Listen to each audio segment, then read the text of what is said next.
Hey, what's going on, everybody? Welcome to the program. It's the Jeff Gerstmann Show. It is June 11th, 2024. And if you are within the sound of my voice, congratulations, you made it to the other side of the Summer Game Fest. And it's abundant side events, I suppose. Yeah, a lot of games getting announced, a lot of games getting announced, or a lot of games getting shown. It felt like a lot of games that we knew about being shown, sometimes for the first time, sometimes for the first time in a long time. And it's been a fascinating week. It's been a fascinating week for me because I watched it all from here. Originally had plans and appointments and all sorts of stuff to go to the Summer Games Fest events and see a bunch of games and, you know, record some interviews and such. But for the past week or so now, a little over a week actually, my voice has been shot. It is seemingly allergies, but I basically got to a point where it's like I can't talk, so I can't go record an interview in a loud room full of people. I'm 99% sure that I'm not sick, but at the same time, I don't want to go, if this is something else, I don't want to go get a bunch of people sick. And then and then extrapolating from that, even if I'm not sick, if my voice sounds like that, people are going to assume that I'm sick. And then when they get sick, because everyone gets sick after this, they're going to blame me. I said, no, thank you. So yeah, I ended up hanging out here and kind of watching the proceedings from a distance. It's and I'm not seeing, like talking to some people who were there and reading some of the reporting that is coming out of the event. I'm not seeing that much. Like, that wasn't just like, hey, here's this press conference. It really seems like the biggest parts of the shows were, in the videos that are up on the YouTube channel. If you want to really hear how bad my voice got, you can watch the Xbox show, the Ubisoft show, and the Summer Games Fest show itself. With me and my voice. That's up now. And there's been a few things that, like some of the things I would have loved to I've conducted an interview with some folks on the Street Fighter 6 team. That was one of the things I had booked that I was like, oh man, that would have been fun to talk to some folks from that team, because I have not talked to anyone. I have not talked to anyone affiliated with Street Fighter in an interview capacity, I want to say, since 4 was coming out. And it's been nice to see some turnarounds as well, or some confirmations and some turnarounds. The Dragon Age trailer, I think, became a big topic. It became a topic around these parts. Dragon Age is one of the handful of franchises that my wife still cares about, and so when that trailer played, it was like, oh boy, because I knew I had to tell her, like, hey, there's a new Dragon Age trailer. You should watch it. And she's like, okay. Because I was supposed to go see the game, and I was telling her about the name change and all that stuff ahead of time. I'm just let me see if I can find what she texted me after she had watched it. It was a screenshot of a YouTube comment. Yeah, here it is. She watched the trailer and then sent me a screenshot of a YouTube comment that says, "Can somebody help me? The trailer won't load for me. I only get an unskippable 2-minute ad for some stupid free-to-play mobile game." And she said, that's the comment. Accurate.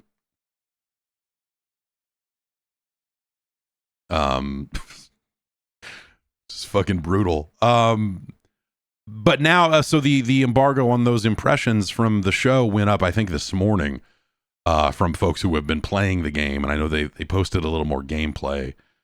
And people that got their hands on the game say that tonally it is not quite that. Or that from a gameplay perspective, it does feel like something a lot more a lot more in the vein of what you might want out of Dragon Age games. So let's hope that the game skews further in that direction and not in the direction of that trailer. The thing I'll say about the trailer is, like, when you watch that trailer, you see exactly why they needed to change the name of the game. You know, if the game is about building your posse and going after the Dreadwolf and all these characters have personality, which, you know, that's Dragon Age companions of BioWare companions. That's always been the goal, right? Is for them to have a lot of personality and you get attached to them and so on and so forth. I think the stuff they showed in that trailer was a little quippy, not full on. It's not Conquered, but it's heading in that direction for sure.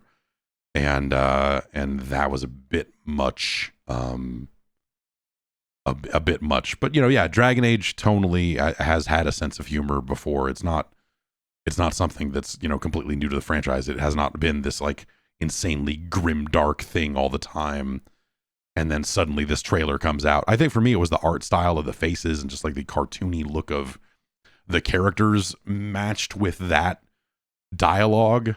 They're just like, what the fuck am I looking at, dude? Like, this is so off base for what I think, you know, I'm not a huge Dragon Age fan. I think, you know, I mostly watch my wife play the last one, but she likes all of them. I think the second one is her favorite, which I think is my understanding is not a common take. But yeah, I don't know. It was an interesting trailer. Anyway, it's interesting to see the reporting this morning be a little different. And a little like a lot more positive. Like, people seem to be like getting out there and saying, like, dude, no, like, you're right, the trailer is shit, but like, I played it, it's fucking cool. Like, okay, good, that's very good to hear. And yeah, I don't know, though there's a batch of announcements. We'll get into it. I've also been playing some games. There's a demo for Test Drive Unlimited Solar Crown that came out, which is the closest thing to a sign of life I have seen for that game yet. Which I was surprised to see that I don't know. There's a part of me that thinks that that game's just never going to ship. That it's never going to make it out the door, because of how long it's been and everything else. Anyway, I downloaded this demo. And it's an open world driving game, much like the first Test Drive Unlimited was. They are not putting their, or maybe they are. If they are, this is an even more dire situation. But I was going to say, they are not putting their best foot forward with this demo. It looks like a up-resed PlayStation 2 game in spots. Like, it's dim, it's dark, like the lighting model is broken or something, and it defaulted to low graphical settings on everything. And so I went and I turned it all the way up as high as I could. Turned on frame generation, even just give me all the DLSS, everything, DLAA, like show me what this game can look like. And it like turned on some reflections, but there's still a grunge to it does not look good. Like, they're trying to evoke like these kind of neon streets of Hong Kong or something, but it's just everything about the road textures and the buildings on the side of you. It's like everything. It looks bad. And I found myself wondering, like, well, did they just not want to ship full res textures in a demo because they wanted to keep the download size down, or what the hell's going? Like, there's something up with that where it just looks fucking bad. And it doesn't handle well either. Like, as a driving game, I was put off by it as well. Maybe the number one thing that I discovered, you know how in Forza you can have your driving line. Gran Turismo does as well, but the driving line that will change color to let you know, like, hey, let off the gas, and here you should apply the brake, and here you should hit the gas again as you're going around these turns. It has that driving line, but as far as I can tell, the driving line is wrong. And so because usually in Forza, the driving line it'll be overly conservative, right? If you're driving on the driving line, you're not going to win any records, but you're not going to crash the car. You're going to make your way around these turns, and you know, you're going to kind of leisurely take your way through some of these turns, and you'll get better at kind of pushing that limit as you spend more time with the game. This one, I rolled the car trying to follow the driving line. It kept having me fly into corners way too hot. And basically, you know, if I let off the gas and hit the brakes when it was telling me to let off the gas and hit the brakes, like I was barreling into these corners way too fucking fast. It was just like, okay, what is even happening here? It's a demo, so it's hard to hold some of this other stuff against it. But you know, every time I went to go do a race, it had to ping a server, and that server was unreliable. So it would come back and be like, could not find the race server. Like, okay. So can I just not do the race then? I'm like, yeah, returning to open drive. Oh, sweet. Awesome. Great. What a good time.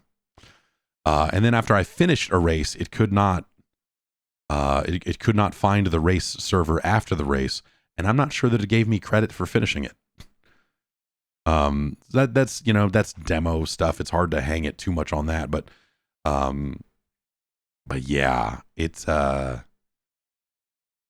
you know, I was hoping that maybe there would be another kind of contender for the kind of open world arcade racer sort of game. We need more of those. Maybe we don't. Maybe we're being well served, and it's, you know, the market is not what you think it is, or whatever. But I would like to see a much wider variety of arcade racing games out there, because the Crew Motorfest didn't really do it for me. It's not necessarily a bad game, but I just the way they gussy up the races with their, you know, here's a neon dragon in the air while you're driving. I was like, this is kind of some cornball stuff here that I'm not feeling it. And so I just, could really go for something else. But I don't think Test Drive, at least this demo, did not give me faith that Test Drive Unlimited Solar Crown is going to be a contender in that space. I don't know if you caught it, but at some point during one of these press conferences, there was a brief mention of a Need for Speed, but it was a new mobile game. And they're like, oh, well, this is, and they showed a little bit of footage of like, where was that? Was that in the Apple? Maybe that was in the Apple press conference. Yeah. They were talking up because they have a new game mode for phones that's going to try to provide lower latency input for controllers and such. And they mentioned that, like, oh, the new Need for Speed coming out this fall is going to be supporting all of these modes. That's what it was. And they showed a little bit of it, but it's like it has all of the graphical styling and neon, like the car grew wings as it was landing, just like the last console Need for Speed. So to me, that's a sign, and that's developed externally. I think Tencent is involved in it because, of course, they are. But to me, that says that there's no like Need for Speed immediately waiting in the wings or anything like that. I don't know what indicators EA is looking for what kind of cycle they want to make those games on, if it's 2 or 3 years or whatever it's been. But I don't know. That last Need for Speed did not especially do it for me. But yeah. Bodycam came out. This has been, maybe you have seen footage of Bodycam lately.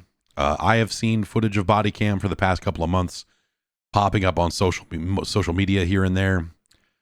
And the line on Bodycam is that they want to make a first-person shooter that looks extremely fucked up.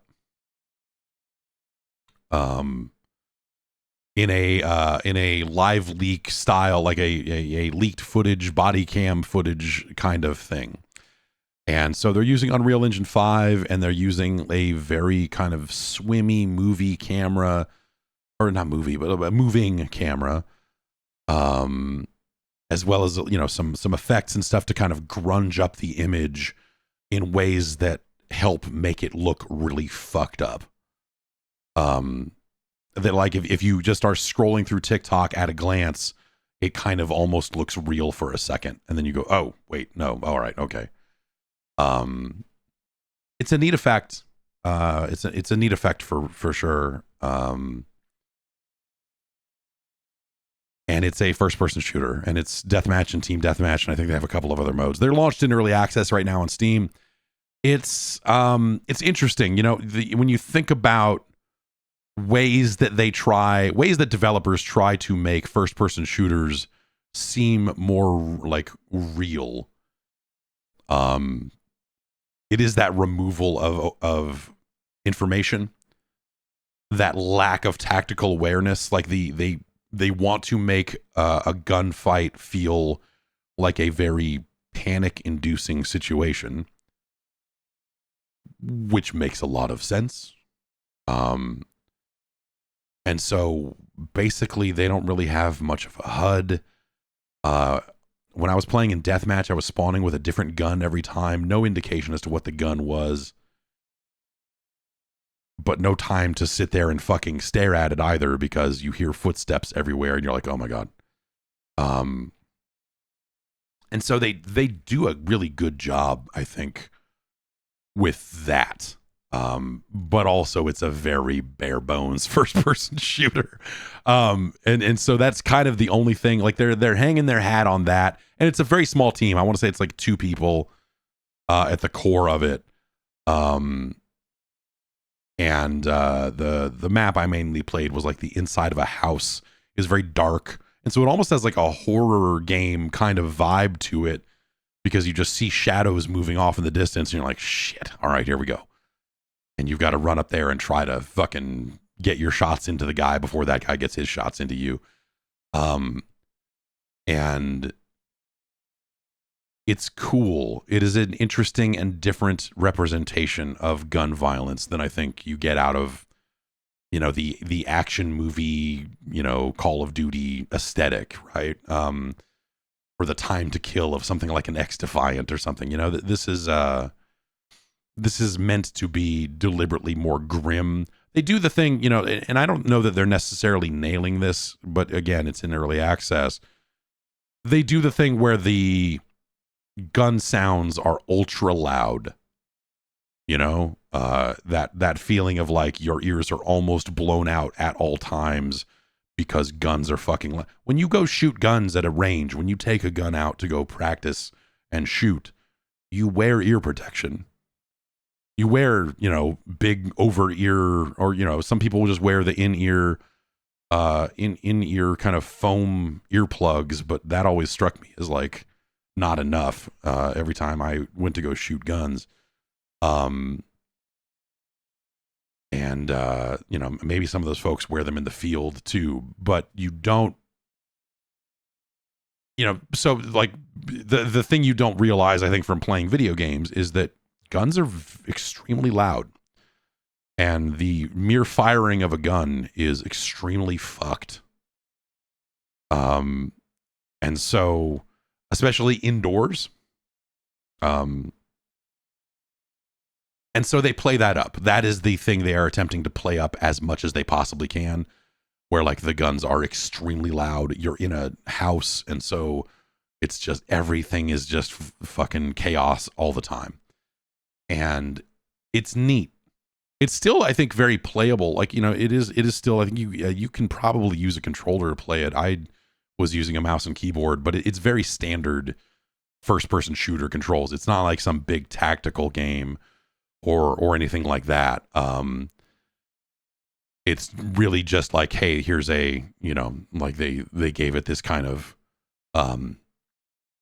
more fucked up camera perspective and more fucked up take on the on just the visual style of it, really. And I think that's interesting. As a game, I don't know that it's especially fun to play. I haven't gone through all the modes or anything like that, but in terms of like, you know, making that experience seem more dangerous than it does in your average first person shooter, they do a really good job with that. I think the effects, the just the audio visual presentation of the game does a really good job of making that seem a lot more fucked than a lot of other games do. It's interesting, you know. Bodycam. That's like I said, it's early access.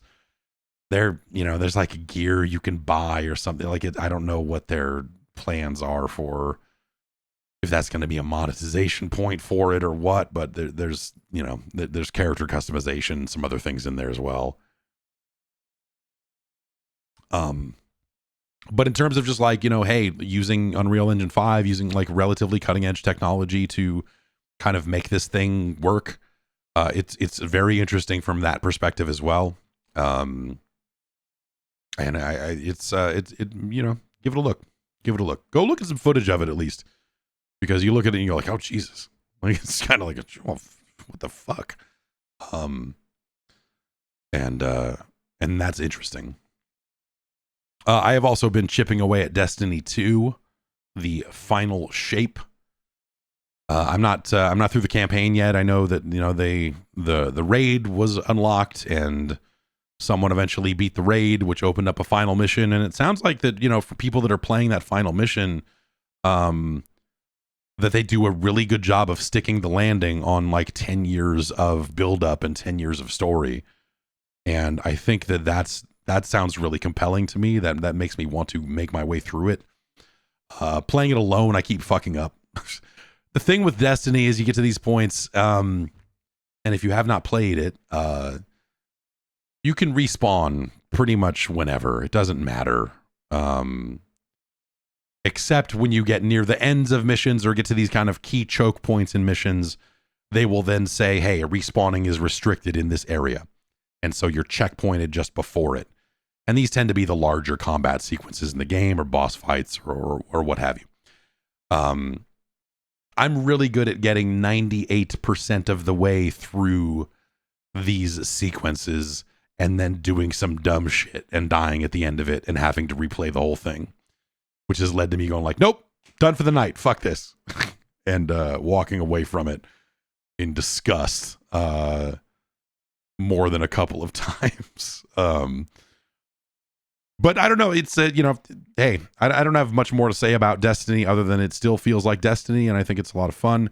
I think that the thing they're doing where some enemies, like you build up a light and a dark meter, and some enemies can't be harmed until you build both of those meters full and then click in the sticks, and then your guy goes like this. And then after that, you can do damage to those enemies for a set length of time. I've found myself in situations where like I have those meters almost empty and there's like 3 of those enemies there. And I'm just like, okay, what the fuck am I? And shooting those enemies, even though you don't do damage, will still build the meter. And so you're just like, all right, well, I'm just going to chip away. I mean, I'm just going to dump rounds into this enemy to fill this stupid meter so that I can finally do damage. Like I'm in no real danger here. They're not doing enough damage or they're not wily enough to cause any real problems. And so it just ends up being annoying because you're either just like, you know, for me, the faster way has just been like sit there and just shoot them until the meter's full. It's either that or like run around the area to find like, oh, is there a glowing patch on the ground that I can stand in because that will fill the meters as well. And blah, you know, it's, I think that stuff is not fun, but I don't know. The rest of it feels like Destiny. I'm just curious to see how they end it. Of course, they've already got out there and said what's next for Destiny, or alluded to the things that they intend to do. That they intend to do in the future, which sounds like a more episodic content, kind of self-contained bits of content is what that sort of sounds like. But yeah, I don't know. Destiny 2. I'm interested in playing more of it for sure. Let's get into the news.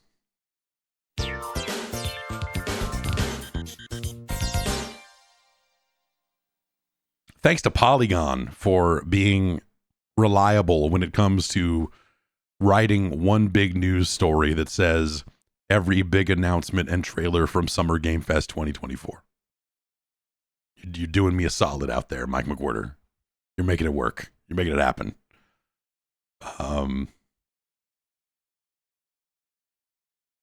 So yeah, things started on Friday with Jeff Keighley's show. I suppose you could say that things started with the Sony event prior to that, but we talked about that already. But this show did start with another Sony announcement. It started with the announcement of Lego Horizon Adventures, which had already kind of leaked out. Lego Horizon is not the worst idea. It is going to come to Switch, which is interesting. Imagining someone their first exposure to Horizon being Lego Horizon seems like a weird path to take, but it looks like a Lego game. Like, it looks like every other Lego game. The same type of perspective, the same type of like ultra quippy, nonstop talking, the same sort of puzzle solving things that you might expect from a Lego game. They have done with this, except it's got big robot dinosaurs made out of Legos, and so you'll blow them up into Lego bits, and that's cool. I don't know. It looks neat. I if this is something that kids end up being into, but like who, the age grouping on this is really weird. Will they have played another Horizon game? Will they care about Aloy? Will they care about, this story and character, which seems like it's not that far off from like her origin story, which would be kind of a retelling of the first game in some ways, but who knows if the full game is just doing that or not. This looks like something that just on its own it will be good. I don't know. Like, in terms of like this property fitting into Legos, like building all the weird dinosaur robots and stuff out of Legos and watching and fighting them, I think will look cool, if nothing else. When it comes to just like, what property were you going to make a Lego thing into? You're like, okay, sure. Yeah, why not? I think it's weird. I think it's probably like demographically strange. I think there's some strange stuff there around the edges of this when you're just like, well, why is this? Why? But I don't know. I thought this looked fine. I don't much care for the Lego games because they're all kind of the same, and this kind of just looked like another Lego game with another property in there, to what end, Civ 7 was announced here. They got Sid Meier to record a video talking about the development of Civilization 7, which is cool. It's nice to see that franchise still trucking along. Not really much there in terms of meat, in terms of what what that's going to be, other than the 7th or 8th, if you want to count, the 7th numbered Civilization game. So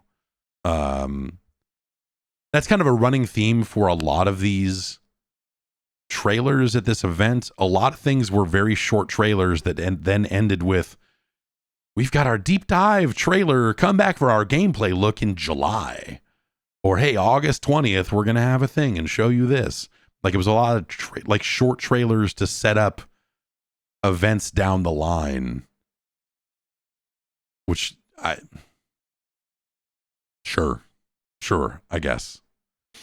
Some of that stuff will end up being timed to Gamescom. Some of it will end up being, just like, here's our 20-minute video on it for the real sickos, or whatever. The second year of Street Fighter 6 characters were announced, and I'm excited. It is Mike Bison, Terry Bogard. We can just stop there. It's got Terry Bogard in it. They're putting Terry Bogard into Street Fighter 6. They're also putting Mai and Elena in there as well. Street Fighter 3's Elena, which is a great choice. And Mai is cool. I don't know. I'm not I'm not really a big Mai fan in terms of the video games. Mai is a classic pretty lady of video games. But has never been one of my favorite SNK characters for sure. And, you know, Bison, you know, for as much as they spent all this time talking about Bison being dead, of course, they're not going to leave Bison dead. So, you know, Bison will be out this summer, Terry in the fall, Mai early next year, and then Elena in the spring is that's the current plan. Fantastic. Fantastic. What else here? They showed BJNA and I believe a new character, Vox Reaper, for the upcoming Mark of the Wolves sequel. I don't like the name of this game. I don't like the name Fatal Fury City of the Wolves. It never... I know when they localized it, I think when they brought it out for the Dreamcast in the US, they called it like Fatal Fury Mark of the Wolves or whatever it is. And but to me, that is the one game in the franchise that like worldwide is just like, it's Garo, Mark of the Wolves. You know, like it almost just seemed like its own thing by the way that it was positioned on the Neo Geo back then. And so Fatal Fury : City of the Wolves just hits my brain wrong. Like, what? The new Fatal Fury? Is it Real Bout 4? What are we doing? It's like, I guess Fatal Fury to me split apart, and it's not meant to be this way, but for me, somehow in my head, you have the core Fatal Fury games, you have the Real Bout Fatal Fury games, and then you have Garo, Mark of the Wolves. And you know, and it's its own separate thing. So it's just a strange, yeah. I'm having trouble with that. I don't know if you are as well, but that game is coming out early next year on PC, PS4, PS5, and Xbox. That game continues to look good. I'm super fucking bummed that I was not able to play it for myself. What else, man? Oh, the Alan Wake 2 DLC was announced and then released the following day. I have not had time to dip into this yet, but it is 3 kind of shorter episodic pieces that kind of spin some of the events of the previous game or spin some of the characters into new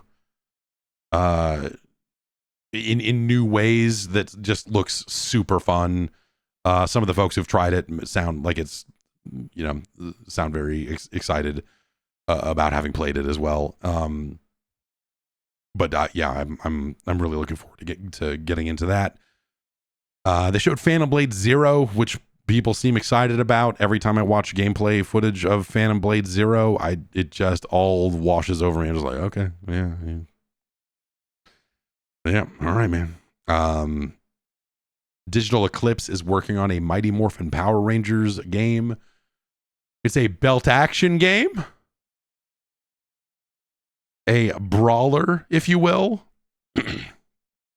I'm not a big Power Rangers fan. I'm just like demographically, that never lined up for me.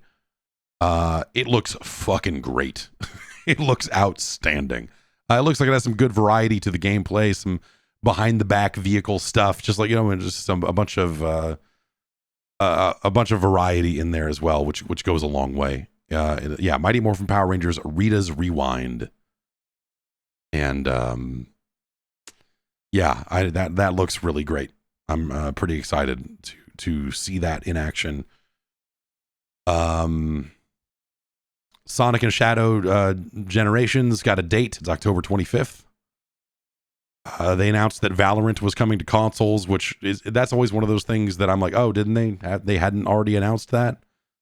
Like, of course they're going to do that. Why wouldn't they do that? But they will have a beta test in 3 days. Looks like their limited beta will start on consoles.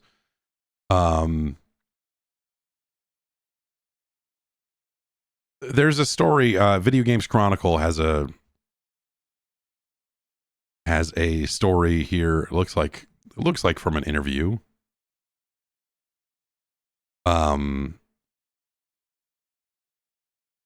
Talking about gyro aiming specifically, which is, kind of one of those interesting kind of pathetic console war data points, but also like I think just kind of interesting in general. They are not going to support gyroscopic aiming on the PlayStation 5, and their reasoning. Oh, this was on Twitter, is what it was. This was not an interview. This is one of the developers, I believe, on Twitter. Yes, Coleman Palm, product management lead. No gyro support for console. It's cool tech. I want to play around with it some more. And then someone else suggested that it was a blind spot for them. Saying it's not a blind spot for us, but it's not supported natively on Xbox controllers. If we leaned super hard into gyro being the way to play on console, we'd be heavily favoring PS5 over Xbox, which we don't want to do. I mean, the game's gonna have cross-play, so they probably don't want to do that. But it said like maybe that, not opposed to supporting it outright. We just wanted to focus innovations on more standard control paradigms out of the gate to support players on both platforms. There are some folks internally who are pretty excited about gyro and have been for a while.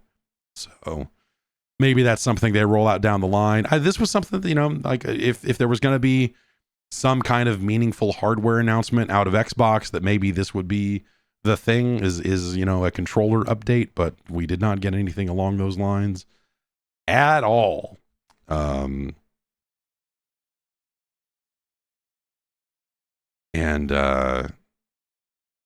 that's a shame. That's something I feel like I would like to see. But it's not a must-have either.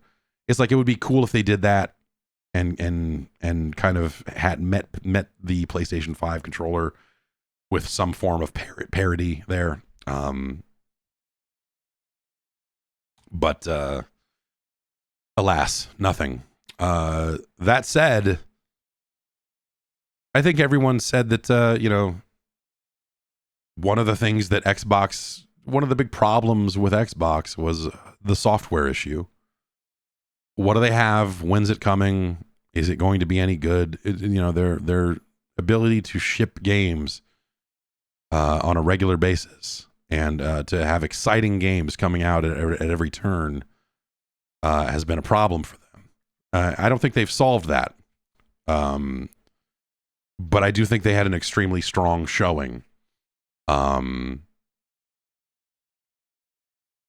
I think if we just like separate everything and go like, I think when I watched that Xbox show, there was a high number of games in that thing that if you just like it was a high number of things that I go like, I want to play that. I will play that when it comes out. I hope that is good. And I think they had a really good number of those types of games. I think there's a lot of stuff you can pick apart in there in terms of just like, oh, well, that game didn't even have a date. Is it even going to come out? Like what the hell's going on? So there's a fair amount of stuff around that. But I think they had a good number of interesting games at a time when they needed to have something. They needed to have something for people to latch onto and be like, oh, here's what you've been doing. You're not just shutting down studios and shipping underwhelming games all the while. You are also working on this stuff. They opened and closed with Black Ops 6. That was they kind of like opened to their show with a little bit. But then after their kind of main show was over, they had a half hour on Black Ops 6. I think that looks really good. I think there's,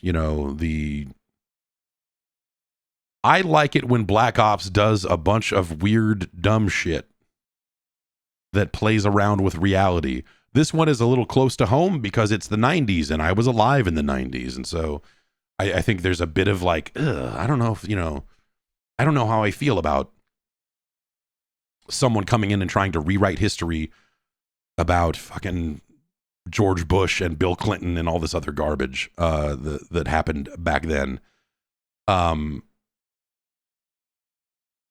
they're certainly not the first piece of fiction to try to insert weird stories into that era. So So I'm interested in that campaign. They've said it's basically going to be about as long as the standard normal Call of Duty campaign. It sounds like a pretty straightforward, a pretty straightforward campaign. I don't know what they'll do with it. They're going to let you talk in it, and maybe you talk your way past some potential gunfights, sneak your way through and stealth your way in, or smooth talk your way through or something. Which is they did some things along those lines. They had an interesting little stealth mission in Black Ops Cold War, where you're walking around a Russian facility, and you can set people up and get the you don't want them to realize that you're the traitor that's leaking information, and so you can set someone else up as a part of that process. And there's a bunch of different interesting little sub objectives that you can take on over the course of this one kind of contained mission, and that's kind of the only one like it in that game. And I bet that they'll have something like that that's hang their hat on in this one as well, from the sounds of it. But yeah, I don't know. Is Arsenio Hall in this game? I hope so. I hope we get some file footage of Arsenio Hall with Bill Clinton with him or something. The things that mattered from the era. But they spent a lot of time. This was Treyarch's like weird kind of, hey, we're boots on the ground all over again. Without saying it that way, a lot of this presentation was Treyarch saying, hey, you know how things have been done the last handful of years here? In terms of how prestige works and how gun leveling works. Now we're throwing all of that away and going back to a version of the old shit. Like, it feels like at every turn on some of the player leveling and some of the other things and decisions that they're making around that, they're just like looking at it going, nah, we're going to move away from that. And I think that's probably smart. It'll be a fun change, if nothing else. We'll see how they create their classes and stuff. I know some folks got to play it at this event, or at an event somewhere down here. But I haven't seen like a good breakdown of how the perks and classes and stuff like that work. I've seen like a loose description of like, okay, you're gonna, which almost sounds like the vests system in the current game in a way, but with wild cards and some other things you can use to kind of like further skew yourself in a single direction if you so desire. To me, the actual interesting thing here from a gameplay perspective is omnidirectional sprinting and diving, which sounds like a mouthful. Basically, you can run sideways and run backwards. And also you can dive backwards and dive sideways like Max fucking Payne, and combine all of that with corner slides and some of this other, like, that it sounds really interesting. As someone who loves to run in Call of Duty, as someone who runs way too much in Call of Duty, the ability to run in multiple directions, I am extremely on board with that. I think that sounds fucking cool. And yeah, running sideways to, make it harder for someone to aim at you, like having multiple like sideways movement speeds and all of that, I think sounds good. HUD customization is a good option for people. Like there's a lot of little stuff that they got into it's not really going to matter to you in the grand scheme of things, but it's like a lot of nice to have stuff under the surface of their big new thing, which is this omnidirectional running and diving and all that. They also said, hey man, we've got 16 I think it's 16 maps, and they're all new, which I think last year's game, having like primarily launching with reworked versions of old maps, I think really sucked. I think that they did not Call of Duty has changed, and the maps that they put back into the game after all these years don't work with modern Call of Duty as well as they worked with old Call of Duty. And so I think just out of the gate, Modern Warfare 3 was a bummer. They've fixed it by adding a bunch of new content over the course of a year, but yeah. So, getting out there, I think they're saying all the right stuff to address some of the things people did not like about last year's game, or some of the things that people have not liked about the direction Infinity Ward has taken the franchise, which is kind of weird because it almost reignites this dumb Infinity Ward versus Treyarch thing that I thought we were putting to bed. I thought we were going to move past it, but maybe it's back. I don't know. Yeah, I don't know. I came away from that saying, yes, that's a Call of Duty game. I feel strong about that. Like, watching that presentation, I was like, that all sounds fucking cool to me, man. Except for the zombie stuff. But even with the zombies, they're saying, hey, we're going back to round-based zombies.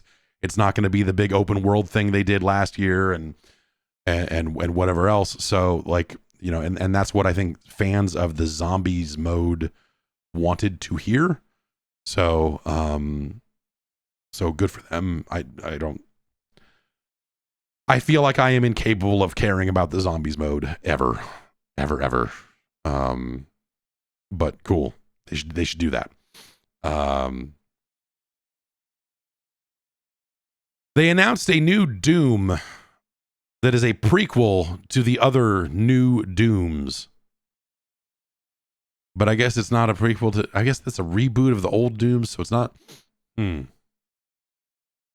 the Dark Ages is going to come out next year on Xbox, PC, and PlayStation. Not a ton shown here. It looks like a much wider open area in the trailer. Some of the stuff they're showing there is kind of a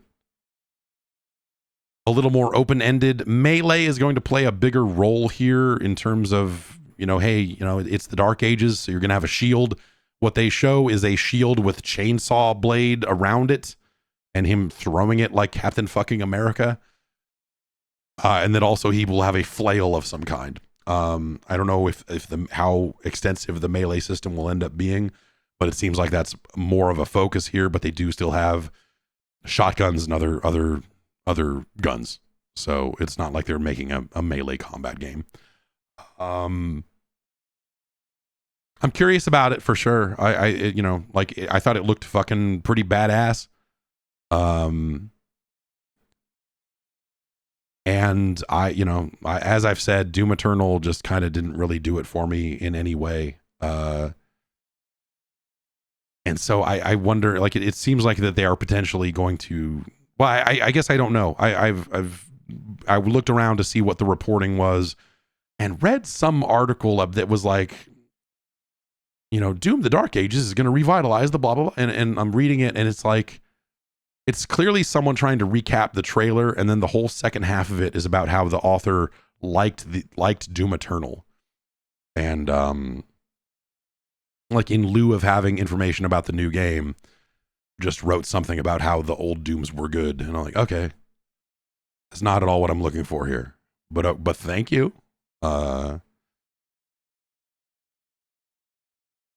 It looks neat. It looks like you might ride a dragon in that game. I don't know. State of Decay 3 was shown. This didn't look that different from what you think of as State of Decay. I think that's probably a good thing for a lot of players. I think people love State of Decay 2. Love that franchise. So it's good to see it, finally. It's been in development for a while now. It's nice to finally see it get a trailer. The Dragon Age trailer was shown there. We talked about that earlier. They showed a little bit of the Starfield DLC called Shattered Space. They also released the mod tools for Starfield during the event or just after the event.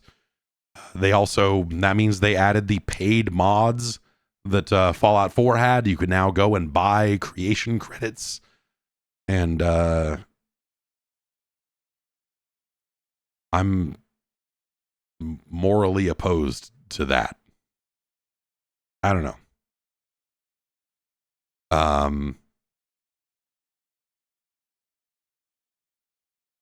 Neat looking role playing game called Expedition 33 or Claire Obscure Expedition 33.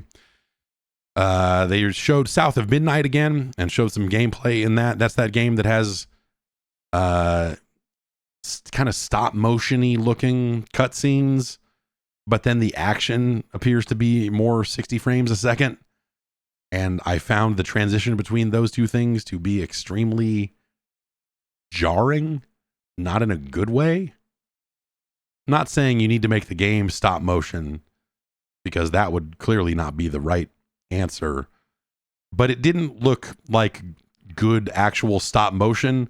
It looks like they made a thing and then said, what if we lower the frame rate to make it look like stop motion? Yeah. It doesn't come off like an art style. It came off like a video got encoded incorrectly in the middle of that presentation. So maybe on its own, outside of the context of a bunch of other trailers, that will play a little better or look a little less jarring. But it just that like Spider-Verse kind of look. I don't think it worked. It did not work for me. I will tell you that. Metal Gear Solid Delta showed up. There was some kerfuffle about the release date on that because GameStop got out there and posted somewhere that the game was coming November 17th. And then they walked that back and said, no, that's wrong. Because there is, in fact, no release date for it yet. Asian Mythology Retold was shown. And that looks really awesome. Perfect Dark made an appearance. And no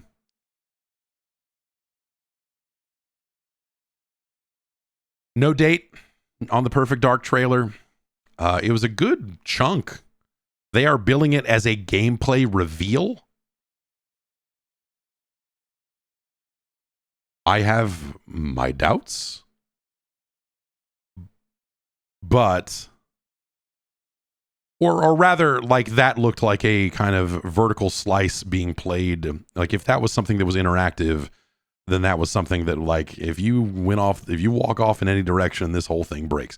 Like, it just had a very scripted, fake look to it that did not come off as, which, you know, in any demo, any trailer, they're going to do what they want to do, right? But this, I guess I'll say it didn't look real, which maybe if you were the developers of this game and this was somehow in fact real, take that as a compliment, I guess. I think it looks great.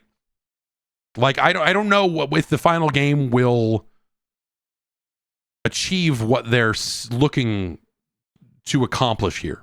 Like, if this game is that trailer or close to it, that sounds very exciting to me, because that Perfect Dark looks like it has very light immersive sim vibes to it, the same way the modern Deus Ex games were. Like, that was what that evoked for me. Like, a little bit of Syndicate 2012 in there. I saw more than a few people bringing up that comparison, to which I say, sure. And so if they are making a action stealth shooter where you have multiple ways to tackle an objective, even if those multiple ways are shoot your way in or, oh, look, a grate we can crawl through, which is what Deus Ex was more often than not, I am on board. I really hope that this game ends up scratching that Deus Ex itch. Modern Deus Ex. I don't want to compare it to the originals because those are separate and hallowed for a reason. I really like the blend. I really like what they hit upon. And those games weren't perfect, but those modern Deus Ex games were a lot of fun. They were just good fun. They were fucked up in weird ways. Especially when that first came out, and, you know, if you spec'd the wrong way, yeah. Whoa. There's stuff in that game that was fucked up. But if Perfect Dark can kind of come in and do kind of that future spy stealth action thing and pull that off really well, I'm extremely excited about that. So despite some misgivings about the just something about it just does not look legit to me. But this is probably the thing. This is, if this is not number one, it is number two in terms of like thing I saw over the course of all of these days and went like, yeah, fuck, dude, yes, abso-fucking-lutely. Like, let me make that game. Take your time if you have to. There's no date on it, so who knows? And I think it's hard, you know, I think the especially, I think reporters and people that hear these things as I do and a lot of other folks do, games can get saddled with a reputation prior to release. And I think the thing you have to remind yourself of is none of it matters if the game comes out in the end. And that's with the except that's overly general. What I mean to say is Perfect Dark has a reputation of having a very rough go of it development wise. And I think the thing that a lot of people who have experience in game development would say to that is, what fucking game doesn't? Have you ever worked on it? And to which I say, no, I have not. But I think a lot of people will tell you every single game has a lot of fucking problems as it works its way through development to release. But a lot of the stories around this one I've been specifically focused on that. Like, oh, they assembled this team and, oh, these people left and this and what's going on over there. And Fable has had a similar go of it, where a lot of the discussion around Fable was like, oh, they have changed the tone on this thing fucking more times than you change your underwear. Like it is, for a while, it wasn't funny at all. And then it was this, and then it was that. And so these stories of troubled development, I think, can impact the lens through which you see these games. And so Perfect Dark, I think that probably is contributing to why I look at it and go like, I don't know, man. Every story about this has been about how hot it's going over there and how, and so you tend to think like, oh, well, maybe this is the only part of the game that's running and the rest of it is just fucked. But also, you know, it's one of those games that kind of got announced and then you didn't hear anything about for a long time. And so it's easy to start to infer on top of the stories that you hear coming out of that studio, or people that have gotten out of that studio, I suppose I should say. You start to think like, oh, it doesn't have a chance. But like plenty of games go through, not always as hot as some of those reports have been, but like plenty of games go through a lot of turmoil in development and come out the other end just fine. So, I think it's important to, you know, kind of take those stories with, if not a grain of salt, then to just like try to put them in proper context and say, yeah, man, a lot of, you know, every game encounters some kind of hardship, some kind of roadblock as they're being developed. Plenty of your favorite games probably went through some form of development hell at some point when they were being made. People showing up for work every morning and being like, this thing's a fucking shit show. I got to get out of here. This is, you know, whatever it is. So I will put that aside. I'm willing to put that aside and look at what they're showing and recognize there's no date on it. So who the fuck knows where this is? This could be the only thing. This could be 3 years out for all we know. I hope not. But I will say the game they are showing, if that's the thing that they're going to make, I very much want to play that thing. And that's exciting. I'm excited for Perfect Dark, but I have a feeling that, you know, this is going to be, well, whatever. It's going to be a while before we probably see it again, right? Fable did not get a release date. They showed another trailer for that didn't really have any gameplay in it either.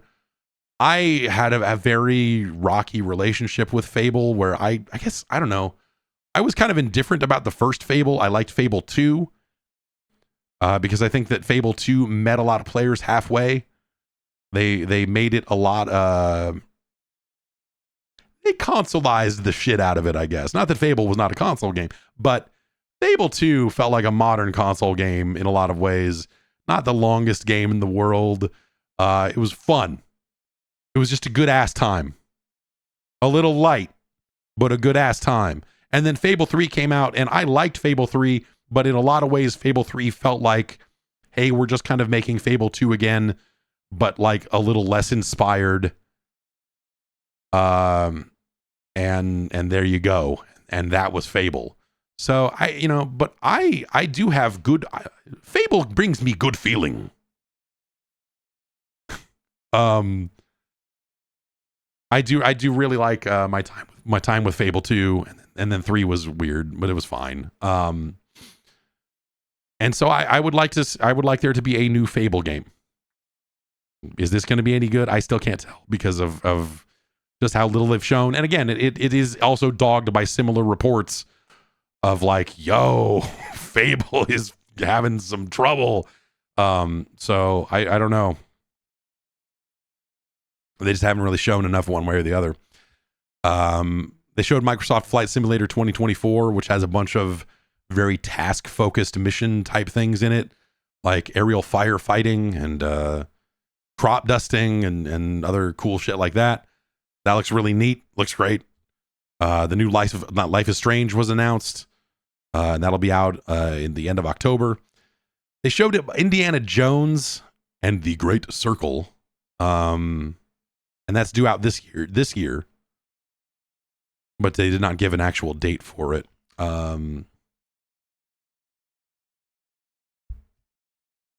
I think that what they showed of Indiana Jones looked good. I think that Indiana Jones's voice is not good. And I think that that's something that will be impossible to nail. And so maybe his voice is just fine and you need to get over it because it's Harrison fucking Ford.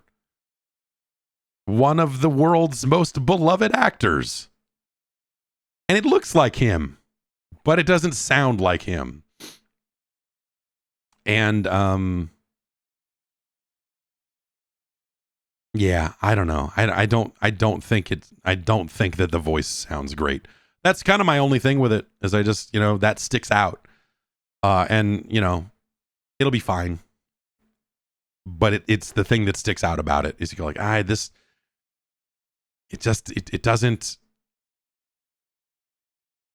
it sounds like someone doing an impression. It doesn't, and there are parts of it where that works just fine, but parts of it where there's, like Harrison Ford is a relatively nuanced actor.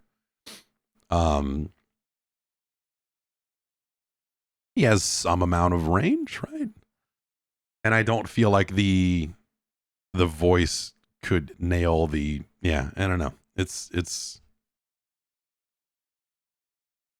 did that aspect of it stuck out. Avowed was shown. Speaking of games dogged by reports of troubled development, Avowed was shown. That is due out this year. That game looked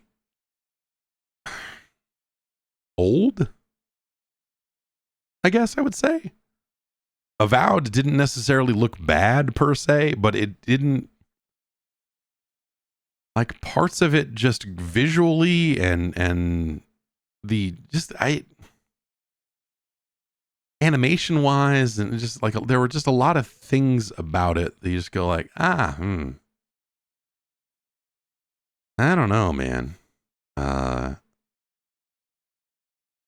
Looked a little rough.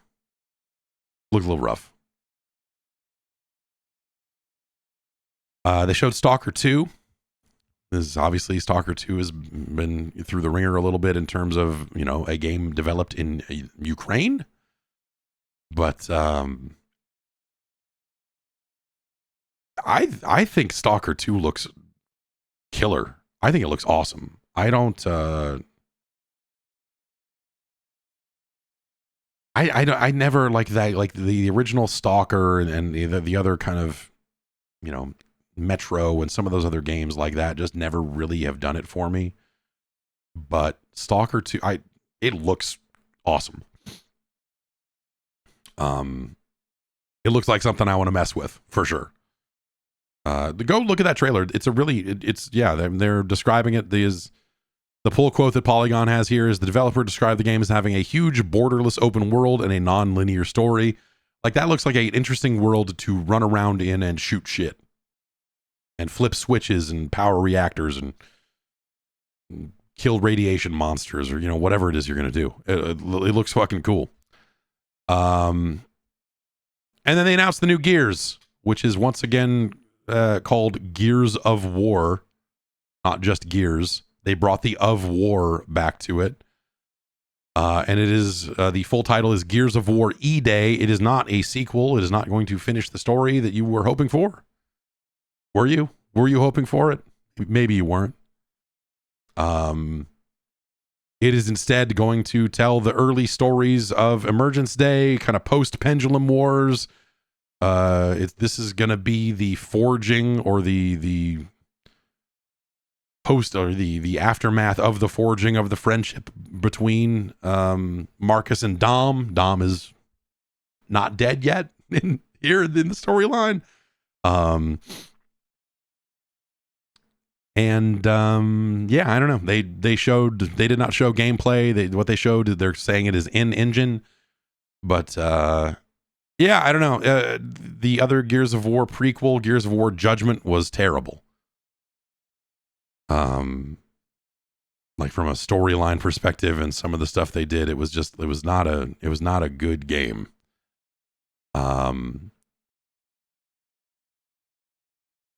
But this looks okay. I don't know. This, you know, when they go and they set games before, okay, look, when you go and you take your game that is about a gun with a chainsaw bolted to it, and you set it in the timeline from before they realized they could strap chainsaws to guns, thus the game does not have any chainsaw guns in it, you're fucking up, man.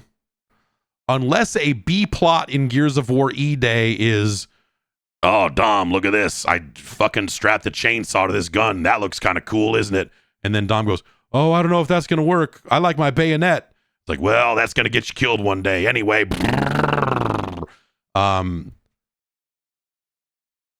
I'm not interested.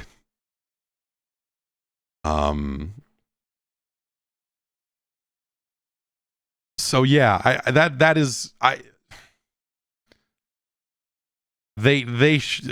don't know what there's probably an in-world lore already about the creation of the Chainsaw Lancer.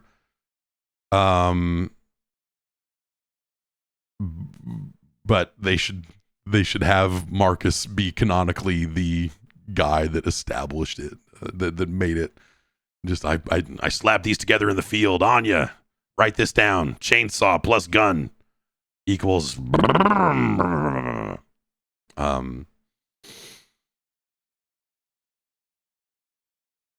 Yeah, I don't know, man. Whatever. I think it's time for more Gears of War.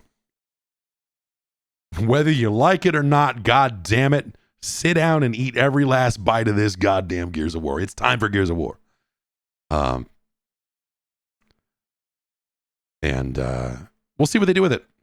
You know, like making it a prequel opens up some options for them in terms of changing things up. And if this ends up with them, I don't know how far, is it like 14 years or something like that? Like the distance between E-Day and the events of Gears 1, I don't think this is a situation where you could just have this game end at the beginning of Gears 1. Per se. And in this trailer, they found an even slower, even sadder fucking cover of Mad World to put in there. They're the only ones that are allowed to get away with this. because because they are the ones that helped inflict this on us in the first place, and that is very funny and extremely dumb. Speaking of extremely dumb, they also announced some new hardware, which to me serves as a big reminder. Sorry, someone in chat says, curious how Cliffy B isn't attached. There must be beef. I don't. The number of times that Microsoft has actually gotten close to hiring Cliff, not for Gears, but for other stuff, like I don't think there's beef there. But Cliff is fine. Cliff is doing a ton of stuff. He's writing comic books. He's producing Broadway shows. He's working on his stand-up act. Like, he's doing a bunch of non-game stuff. And I'm sure for the right thing, he would absolutely come back in. And I'm sure, like, if they wanted him as a consultant, he would probably absolutely do it. But I don't know that they need,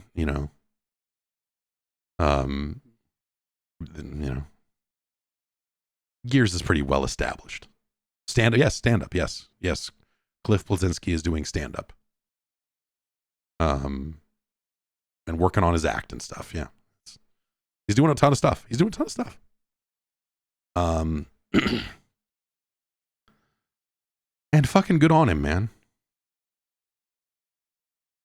Like, he made weird shooter money in the era of weird shooter money, and got out, man. More power to him.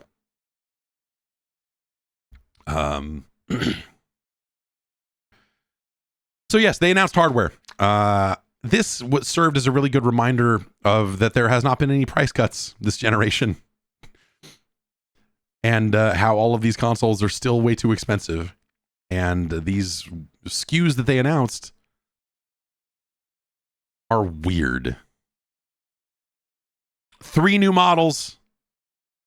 They're going to have a special edition Xbox Series X with a 2 terabyte drive in it instead of the 1 terabyte that comes with it now. They're going to make an Xbox Series S that has a 1 terabyte drive in it instead of the 512 that it comes with by default. And they are going to make a white Xbox Series X with no disk drive that will have a 1 terabyte drive in it. Now, the current model of Xbox Series X is still in that $500 range. It does get price cuts here and there temporarily, but we haven't seen a permanent price cut. And that's a 1 terabyte drive with a black Xbox Series X. And currently that model is available in some spots for like $400. I think Best Buy might have it still for $400 as a temporary thing. So when you take into account that right now that console is $400, they're going to charge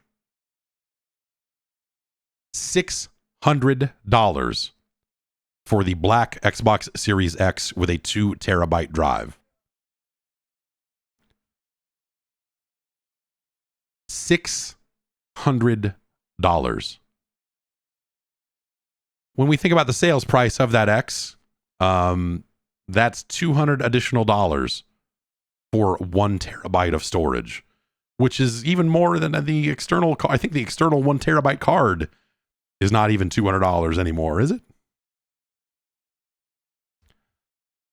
Xbox Series S with more storage, that seems good. And that will be $349.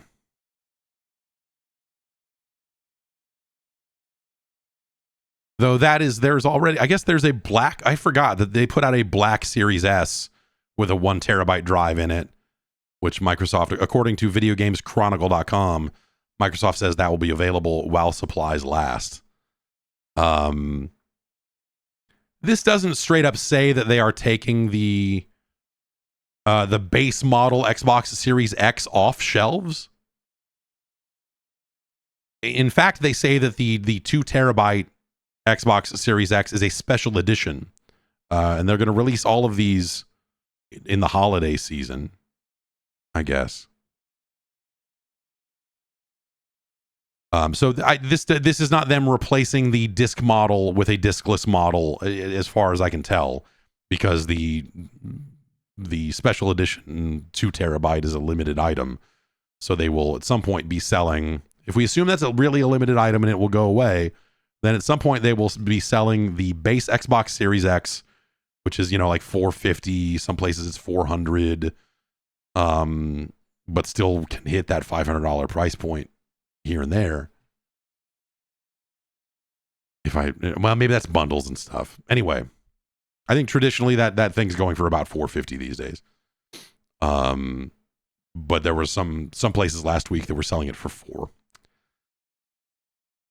So you'd have that, and then you would have this discless Xbox Series X with a 1 terabyte drive in white, and they're going to sell that for $450. So okay. Unless you really like the white color, wouldn't you just buy the one with the disk drive on it, just in case? Just in case you have any Xbox One or Xbox 360 discs kicking around that you might want to throw in there?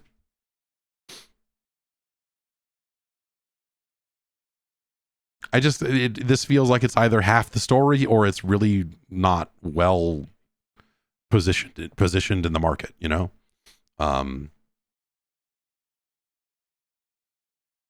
don't know why that. I mean,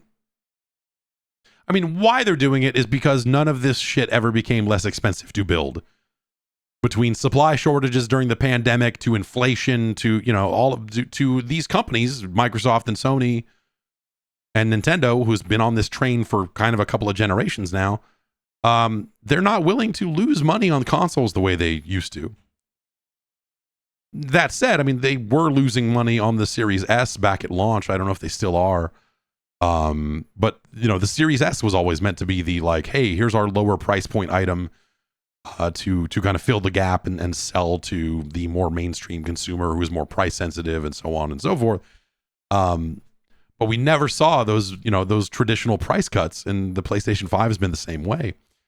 And it sucks. It sucks. I think when you look at the market conditions that are creating this, you can justify why on their end they would do this. You're like, okay, yeah, no, that's they can't lose and you'll see people occasionally go well, they should be willing to take a loss because it's razors and razor blades. Everyone likes to say that, even though they don't really know what they mean when they say it. But the business has not worked that way for a while. And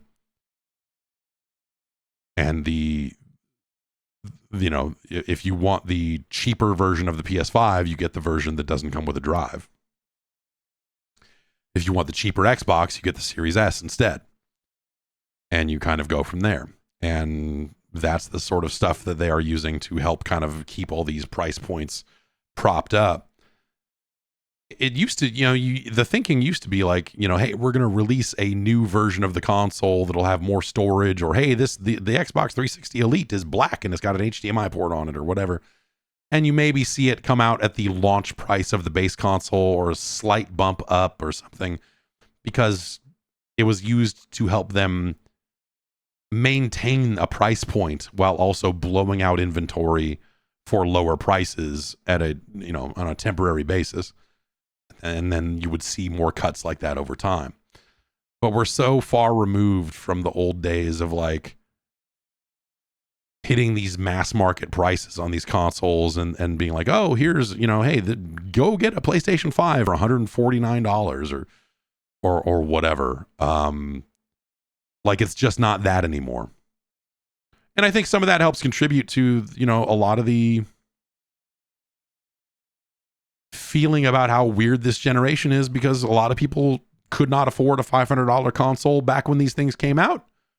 and then they couldn't find one either way, and they probably still can't afford a $500 console right now.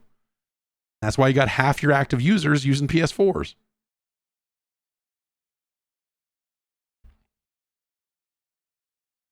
Either way, it doesn't feel good. But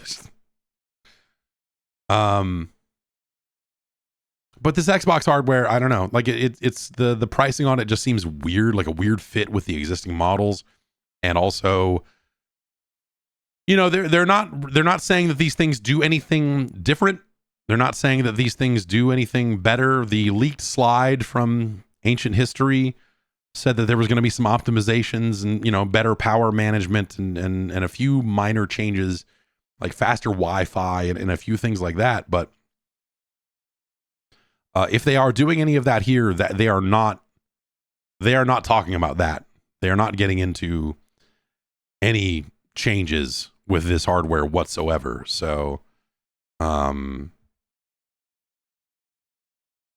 yeah, you know, like that was a very old slide in a leaked deck that might have been true for a week or something before they said, like, nah, we're not going to do that. Who knows? But that's the Xbox showcase. I think they had a really good show overall. Good variety of games that I want to play. Assassin's Creed was shown there as well, but that's been shown a number of places. Apple showed some Assassin's Creed, I think, and then Ubisoft was right after Apple, and they showed even more Assassin's Creed. I think Assassin's Creed Shadows looks really good. I think that the interplay between the two characters and a lot of the dialogue was real bad in that trailer, or in that gameplay sequence they showed. But everything else about that game I thought looked really, really good. But for me, if we're talking Ubisoft, Star Wars Outlaws, I think looks great. I have high hopes for it. I am not a Star Wars fan, but I you know, that type of role-playing sci-fi, you know, like some of the stuff they showed, you know, hey, look at this ship landing on a planet, and all of that. I think that everything I saw in that trailer looked like something I wanted to spend time with. You know, if that's a game where they give you a lot of good, deep, meaningful side quests, and all of that, I think that there's a lot of potential there. Yeah, I've seen so some folks in chat are saying, because this was another one that some folks got got a chance to play during Ubisoft's pre-brief, and I saw some people being extremely positive about it. Some folks in chat are saying that a lot of the hands-on stuff was mixed, and that Eurogamer in particular was pretty down on it. I have not seen that, but I saw a few different people that came out of it saying, like, yeah, this looks like it's probably pretty awesome. So we'll see. I think it's you know, there's kind of a high bar for space open world RPG, you know, like there's been kind of a lot of those, right? And as someone who, like, the presence of Star Wars is not necessarily a huge positive for me, it's more, you know, that doesn't move the needle for me one way or the other, really. Unless they make her a Jedi at the end of the game, in which case I am furious already. They need to not do that. She needs to just be a scoundrel and she can just shoot guns and swing around and do stuff. But if at the end of that game they're like, whoops, you're a Jedi, and then fuck this. So hopefully not, right? Hopefully not.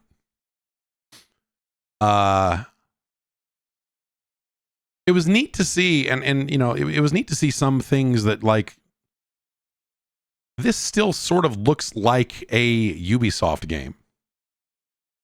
which you could say the same thing about Avatar, but I think Avatar was not very successful at integrating whatever they wanted that game to be with the kind of like Far Cry or other, you know, like, hey, mark targets and do stuff. You know, they showed like a straight up Splinter Cell style mark and execute feature in this that I think looked really good. You know, they show you looking at bases and doing, you know, like I think there's a lot of stuff like that I think would really work well in this context of this character. And, you know, you have your little pet character with you, and you can have that pet, you know, grab onto an enemy's face and then you run up and stick them. And, you know, it just looked like a bunch of neat shit that I want to do. And that's all you can really ask for out of a game, right? So that's kind of like, that's there with Perfect Dark for me. If I had to pick two games out of this thing that I took a look at and went like, fuck yeah, man. Like, I absolutely want to spend some time with that. It's Star Wars Outlaws and it's Perfect Dark. Outlaws is out the end of August, so that's kind of right around the corner. Perfect Dark, who knows? The rest of the Ubisoft thing was pretty underwhelming. They announced the new Anno 117 Pax Romana, and they reminded you that they are working on a Prince of Persia Sands of Time remake. And they put a 2026 date on that. That thing was announced originally in, was it 2021 was the first release date they said for that? I don't know how a remake of the Sands of Time takes you that long, unless you're really, really, really remaking it. But we talk about troubled development. That was another one that it sounds like there was a ton of stories about that thing going sideways. But they didn't really have anything to show. It was really just like, here's the logo and we're going to write 2026 under it. And there you go. But yeah, that thing, yeah, exactly. Yes, that thing's changed teams and who knows what else. Yeah, no reference to the Beyond Good and Evil. What was it? It was the 20th anniversary edition that they were working on there that they never announced, but accidentally people could play it at one point. I think, was that last year? Was that the year before? There was some fuck up, and I want to say it was like Uplay Plus subscribers accidentally got access to a build of Beyond Good and Evil 1 20th anniversary edition, a game that has still never been announced. And then I was earlier this year. No, really, man. Okay. And then of course Beyond Good and Evil 2, which nah.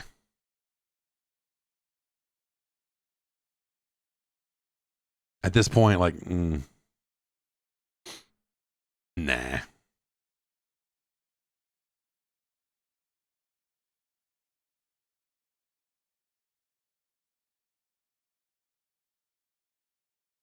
Pat says, I doubt Beyond Good and Evil 2 exists. Well, think about it this way. It's not about does it exist. It's about how many different times has Beyond Good and Evil 2 existed, only to have that version of the game wiped out of existence so that they could start over and try to pivot it into something else and go, no, wait, it needs to be this. And then, no, wait, it needs to be this. And then Joseph Gordon-Levitt is going to show up and save us with a bunch of spec work.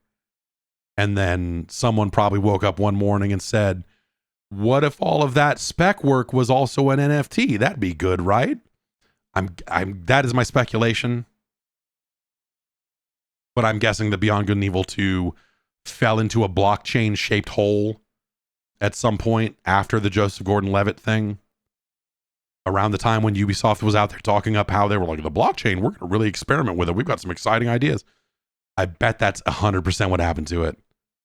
Prove me wrong, man. If the game ever comes out, it's probably not going to be that at this point. But And so that's probably the other problem, right? Is they probably went like, oh, hell yeah, let's get this game up on the blockchain and you can buy and sell pictures of monkeys. We already got a monkey in the game. This is perfect. And then they woke up one day and realized, oh, no one, like, oh, people hate that shit. Oh, man. Okay, let's not do that. And then you have whoever is left at that studio going, what? Like, we've spent the last 18 months doing nothing but that. Like, if you want us to unfuck this game and unfuck it from the blockchain, like, you might as well throw it out and start over.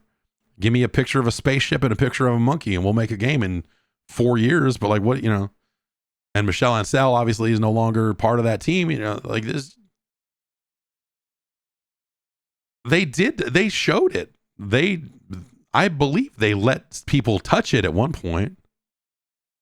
I think that E3 where they showed it, I think they were letting people put their hands on a controller at least for 20 seconds or something to fly a spaceship. But it wasn't much more than that.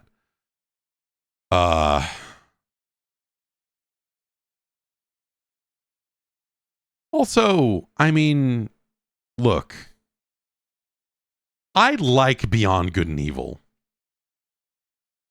It was a really good post-Ocarina of Time game that I think took some elements and some of the concepts of that type of Zelda game and put a camera in it and a fun cast and some decent little combat. And like, it's very charming and they did some really neat stuff and it was a cool game.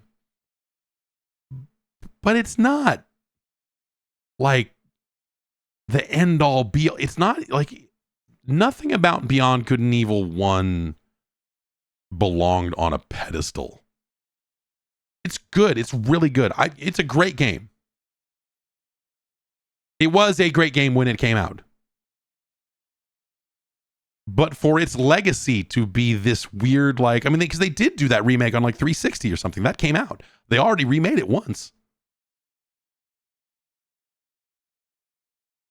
For it to have like had this weird legacy of this impossible sequel, and then, you know, like, think about over the years the things you learned about that sequel where they're just like, oh yeah, I don't even know if she's going to be in it, and, you know, maybe Paige will be, you know, maybe, you know, we'll have a couple of characters maybe show up here and there.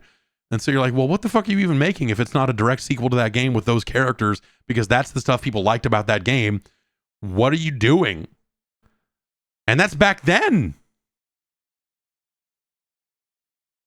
So now, even further removed from that, where no one even remembers what the fuck Beyond Good and Evil 1 even was,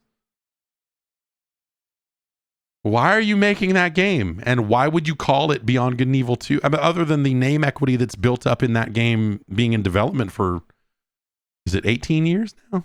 Is it that long?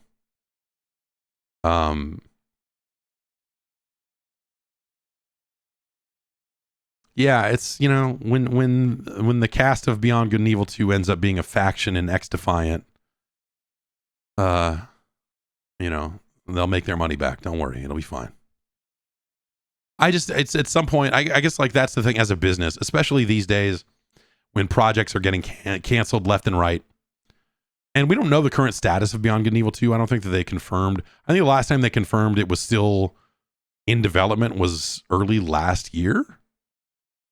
I remember there being like an early 2023 like comment from PR going like, yep, still working on it, which is the thing they said all along for all those years too.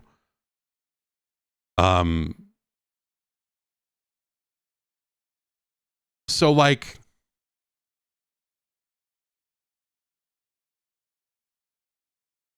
think about the games that Ubisoft has canceled.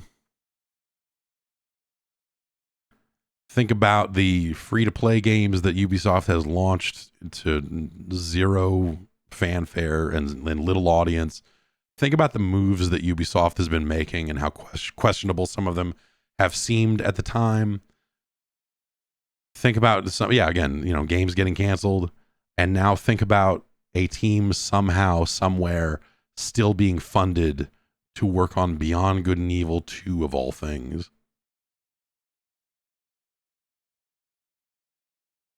Like, what?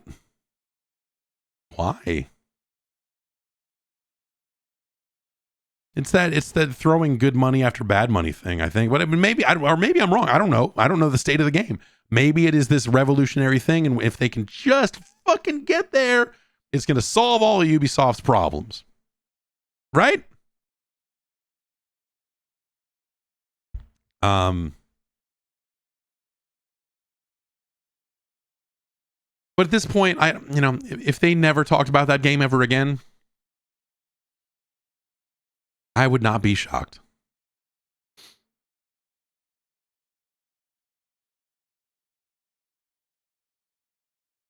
Reggie Ruler says, hey, legit question. Are people playing Skull and Bones? Why is it getting DLC? That's a great question. So why it would get DLC is because that DLC, part of it is probably in development before the main game ships. And also because when they sell that game, they sell a version of that game that's going to come with additional DLC. And so they have to make good on the thing that they already took money for. There was a story that I read earlier today. I forget who it was that was checking, but like someone checked in with Warner Brothers about Suicide Squad. And the only response they could get is, well, we're not going to talk about anything unannounced, but we are going to make good on this first year of DLC that we have announced. We are absolutely making that. And then the question of like, well, what are you going to do after that? We're not talking about that. And it's because they sold all that. They sold high-end editions of the game that were, people were expecting a year of DLC or a season pass or, premium pass or whatever.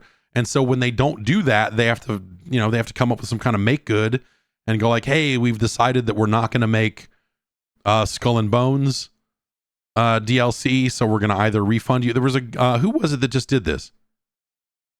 Did Square do it on some Final Fantasy DLC that they decided to not move forward on? Was that it? Oh, Redfall. That's what it was. They bit the bullet on Redfall and said like, yeah, we're not going to make that. And instead we're going to, we'll figure out some kind of refund strategy for the people that bought that season pass or whatever it was. And so you either have to do that and then you lose a bunch of money paying people off, or you lose a bunch of money paying developers to finish DLC that no one's going to play. Making good on the thing you sold is probably the better PR move. So it's probably better for them to just make the Skull and Bones stuff. And to make the Suicide Squad stuff that they promised they were going to make. And then move on.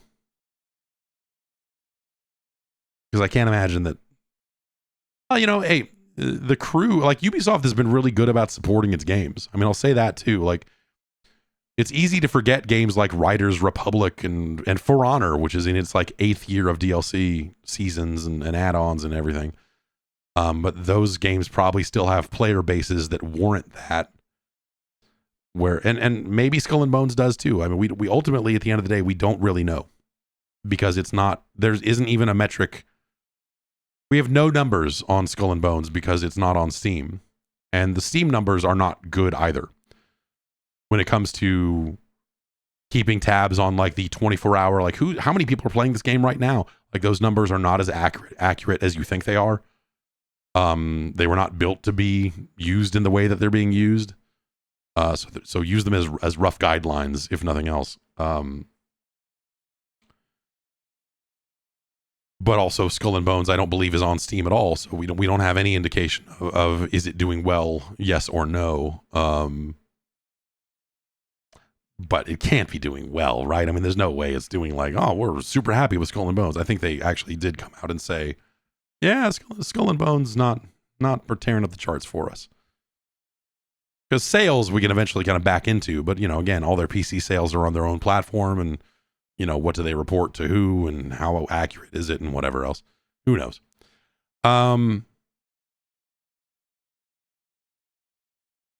And that's kind of it, man. There were some other shows, you have your wholesome games show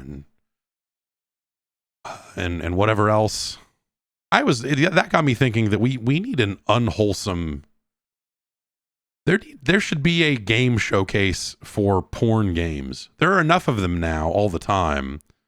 And I wouldn't want to do that because I don't know, a lot of the porn games on Steam these days seem like they are basically ads for a Patreon.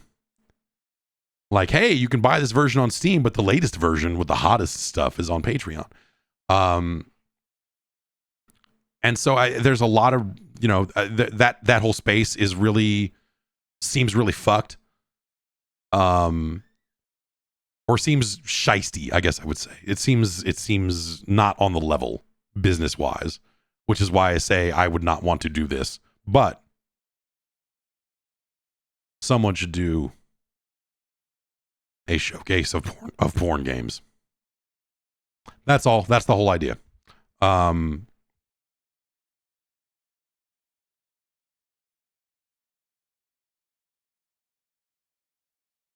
There's the to loop back around to Call of Duty for a minute here. VideoGamesChronicle.com interviewed Yale Miller, the senior director of production at Treyarch, and there's an interesting little bit here that I found fascinating. It's that the quote from him is, "We haven't known about Game Pass for that long. It was something that we were questioning whether or not it was going to happen." So it sounds like that the Treyarch didn't hear the Game Pass news until relatively close to it becoming a public announcement. Which is, whatever. But I think the other interesting thing here is,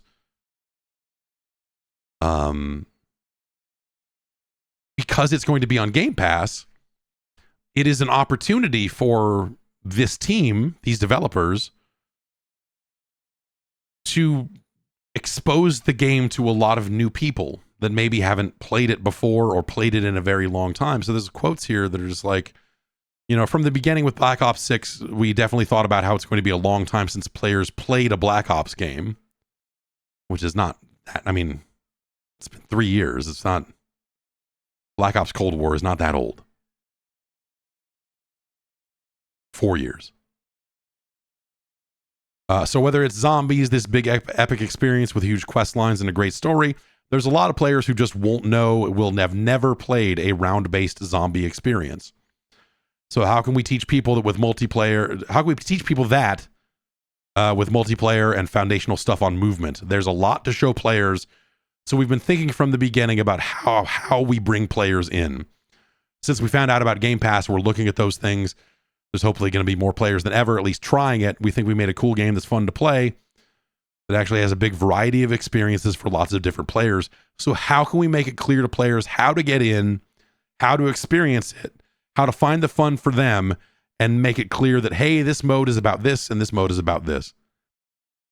And so I think that's really interesting that they can, if they have the time. I mean, that's hard, but like, I think taking that step back and trying to think about like, how do you, because Call of Duty is such a fucking weird, sprawling thing with so much of its own language and so much of its codified, just like, oh, here's how this game plays. Can you dolphin dive this year? Yes or no? Can you do this? Or like, there's so much that I think that people who play the game on a regular basis just take for granted.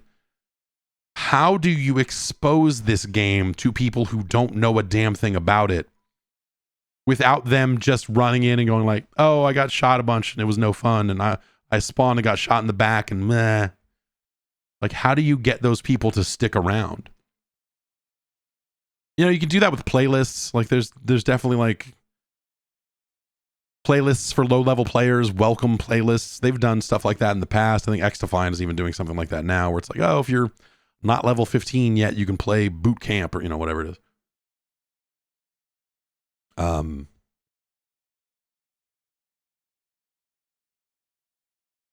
But I think that would be a really interesting problem to try to solve. Is how do you address this new audience? How do you find a way to expose people to these mechanics? It's the same problem that a lot of fighting games have, right? That's like, hey, how do you how do you get people to understand why fighting games are so fucking great? Because if you just throw them into a match against someone who knows what the buttons do, they're not going to have a good time. They're going to bounce off it and go play something else. So how do you get them to understand that, like, oh, you know, there's a variety of skill levels, and, you know, you should do this, and then once you're good at this, maybe try adding this to your game, and then maybe this, and then maybe this, and figuring out how to get players to stick around. And I wonder what they'll do. I wonder what they'll be able to do, you know. But I found that to be interesting. Also, during one of the other showcases, UFO 50 finally got a release date. It's going to due out September 18th, which is not that far off in the grand scheme of things. And that's very exciting. I would very much like to play UFO 50. And that's going to do it for the news. I don't know. That's kind of the you know, that's kind of the whole thing. There, you know, obviously there were other showcases and some other games shown, but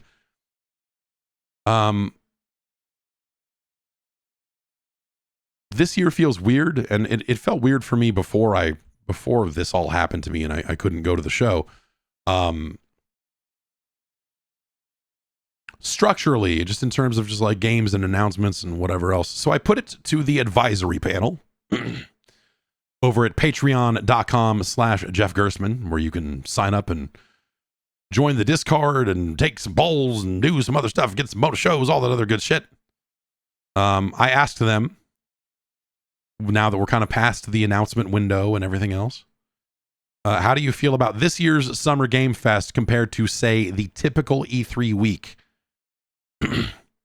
Only 5% said it was better, 37% said it was about the same, and 58% said it was worse. Now, comparing it to the typical E3 week is maybe unfair. I am of two minds about this, because I think, like I said, I think enough games have come out of the last week and a half that I want to play to where I feel good about it overall. But structurally, as someone who was booking appointments, even if I didn't get to take them, this thing feels like it is growing and not necessarily in the right way. I started getting people asking me to come to hotels and take appointments in various hotels that were, in some cases, a mile or more away from the main area where the Summer Game Fest is. And in previous years, or last year, Ubisoft had its own thing off-site. There were a couple of other things off-site, but generally everything was at the place, the Summer Game Fest place. And you know, like it was like, here's Alan Wake, and then 3 doors down is Mortal Kombat, and then, you know, like over here's Foam Stars, and, you know, it was all kind of right there. This feels like it's sprawled out in some ways, which is kind of cool because it became bigger, and that's good.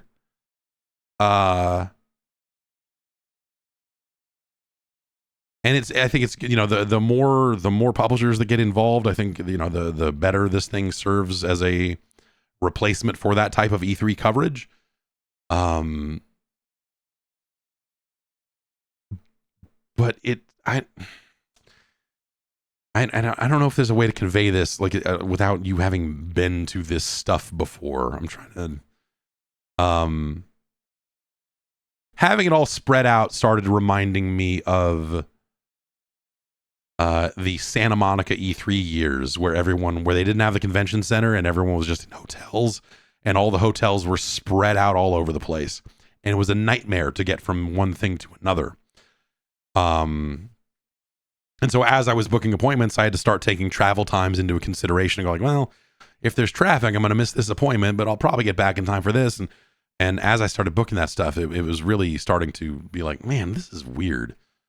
The other thing I'll say is that there's kind of another thing happening here. Like Like there were publishers in town, like there were companies in town taking meetings and stuff. Like there were people at the JW Marriott, which is the hotel right next to the LA Convention Center, which was about a mile away from where the Summer Game Fest stuff was. But there were people there who had nothing really to do with the actual press event or any of the showing of stuff. Like I almost wonder if Shadow E3 is being rebuilt all over again for the people that need a show like that at this point in the year, so that they can make deals and talk to, whether it's to talk to investors or whatever else. Like I almost wonder if that thing is slowly reforming in a weird way. And I want to see where this is all going to go next year. But there were kind of a lot of people in town.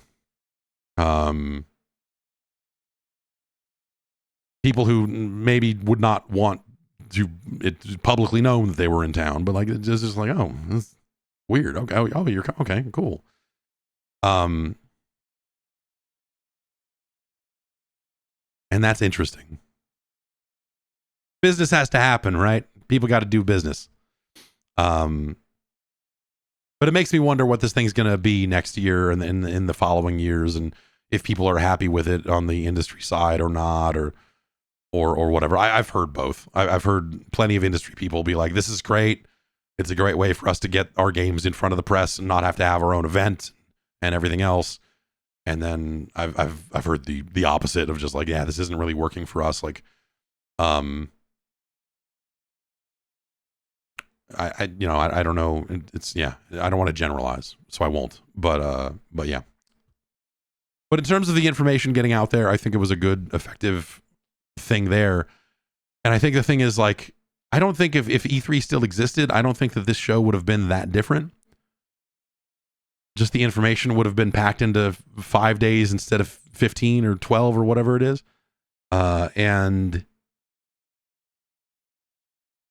it just feels like there's just not that much information, really, or not that much to announce. Like, it's Sony's show was, I think, really underwhelming.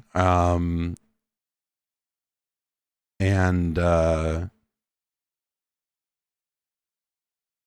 were a lot of games that there are definitely a lot of games that exist that have not been announced, that like you thought maybe coming into this show, like, oh, are we going to hear about this? Oh no. Okay. All right. Well, I guess they didn't feel that they needed it or whatever else.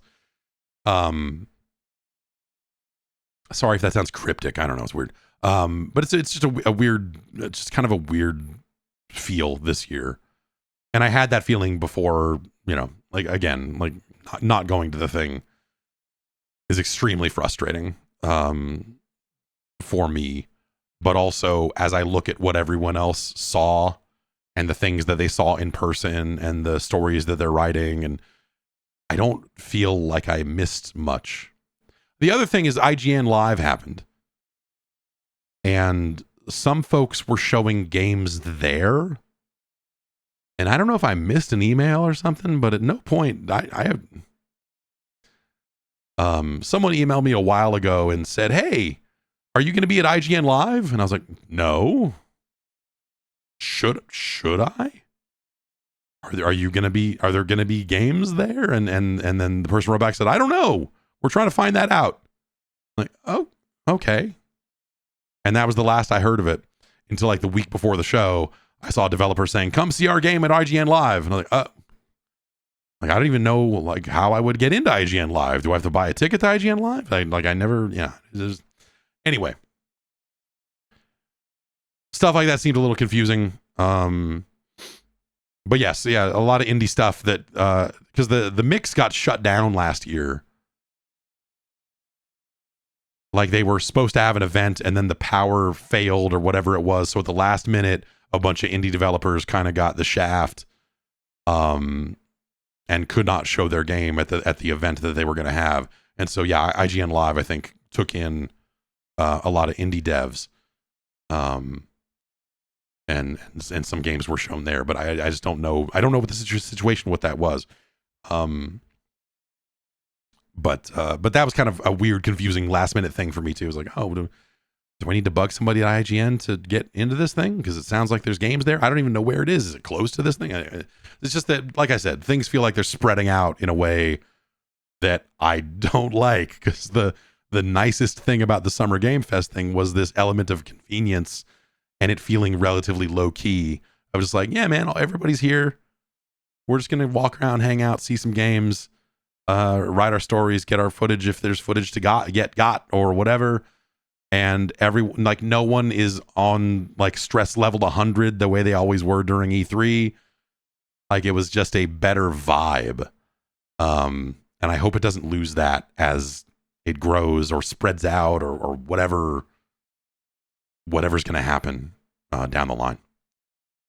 Let's get into some emails. My throat does not feel good. My throat feels bad talking this long, but it's fine. It's getting better every day. And that's been nice. Let's see here. podcast@guard.bike is the email address. Send in some emails. Like Adam did. Adam says, while listening to your recent musings about the pervasiveness of games releasing in seemingly unfinished states and the continued blurring of what it means to be in early access, one developer stuck out to me, Nintendo. It seems like every game I've played in the last few years has been a better experience because I waited for a patch or two to fix the most egregious of issues, but I can't think of a single Nintendo release that needed drastic measures to be playable. Even a huge system-based open-world game like Tears of the Kingdom seemed like it got a few patches to iron out small issues and then was left alone. And Super Mario Bros. Wonder has only gotten a single fix since release to tweak how points are handled when quitting a course. Am I just wearing rose-colored glasses, or is Nintendo really standing apart from the crowd on this? And if so, how? You're right. Yes, there are plenty of Nintendo first-party games that maybe get like a single patch or two patches. Tears of the Kingdom is maybe an outlier because there were all those item duping bugs that they wanted to fix. And so they got like, I think even that was like 6 patches or something like that. They don't release games until they're done. And then sometimes they finish a game and sit on it for months and months. And I think that's a big part of it. And I think that works out okay for them. I think they can get away with that. I don't think, and third parties don't get away with this on the Switch. That's for sure. Go take a look at Mortal Kombat 1 sometime on the Switch. How many patches has that gotten? And also there are a lot of performance issues in those games that they just don't fix because they can't.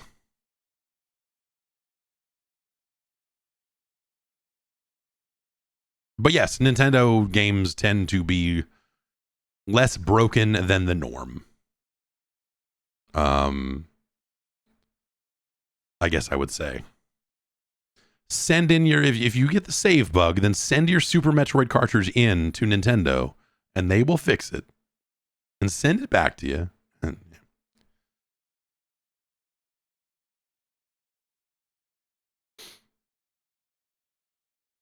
Let's see here.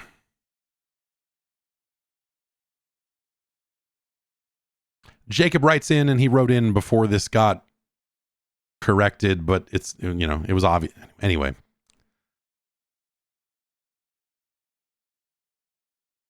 Black Ops 6 is 300 gigabytes? I am now convinced that the reason why Call of Duty has ridiculous file sizes every year is because they don't want you playing other multiplayer shooter games. I know file compression is not easy, but 300 gigs is a third of a digital edition PS5. And you can't say cross-gen is part of it when you have smart delivery on Xbox and different downloads on PlayStation. Do you think platform holders should have rules for game sizes as part of certification? So they've come out and clarified this, but the thing I was saying when this was going around is no, that's not the case. The the file sizes that get reported for games are maximums. And so that takes into account like, oh, we might release a full year of DLC. We might release a bunch of this and do, all these other maps and whatever else is gonna come out along the way. But even then, I have to say that, for the game that gets dinged for this most frequently, whether it deserves it or not, Call of Duty has addressed this by letting you install and uninstall parts of the game as needed. You will play that campaign once, or maybe you won't, and then you will uninstall it. If you don't play zombies, you will uninstall it. And so you will not have to take up all of that space. Now, the other thing they said, to clarify, and if you haven't played any Call of Duty the last couple of years, this is something that you just might not be aware of. They have lumped together the last two Call of Duties into a single launcher, Modern Warfare 2 and 3, launch out of the same game. They've changed the name of it to just say Call of Duty on Steam, and both games are there. And so that's 2 full installs of a game. The number that they're talking about, and Activision came out and clarified this, the 300 gigabytes they're talking about is because Black Ops 6 is apparently going to be added to this launcher. So what they're talking about is, yeah, if you want all of Modern Warfare 2, all of Modern Warfare 3, and all of Black Ops 6 installed, that might be 300 gigs. You don't want that. You won't do that. Because no one does that.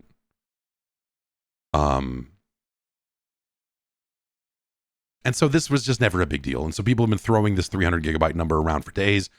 The same way they threw it around when it was 200 gigabytes last year, 100 gigabytes, whatever it was the year before. People were like, oh my God. Like,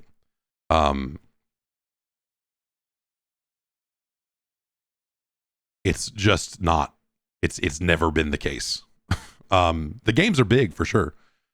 If you install every language, if you install everything, like, yeah, there's a lot to install. But between you managing the install to be the things that you wanted to play, and this being a weird compilation of like 2 or 3 Call of Duties in one, they were never going to hit that number. And so people freaking out about this number has been disingenuous at best, I guess I would say. Or, plenty of people don't know. Like I said, if you haven't followed Call of Duty for the past few years, then you just see this number get bandied around. And you're like, what? But like, if you have been playing the game and understand how the installs work, then this is not. You knew that this was some bullshit the minute it got the minute the number started going around. So, whatever.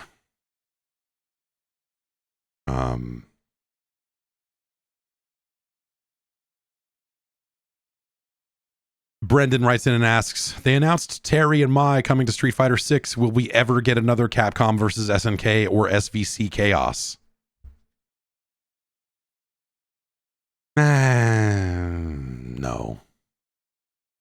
No. Maybe. No. I don't think we'll get another game from the SNK side. No, I don't think we'll get another SVC Chaos style game.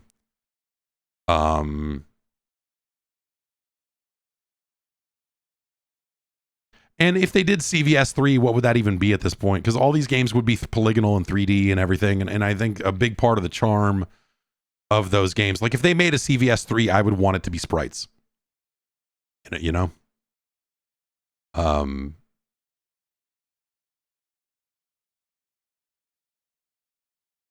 So it's yeah. And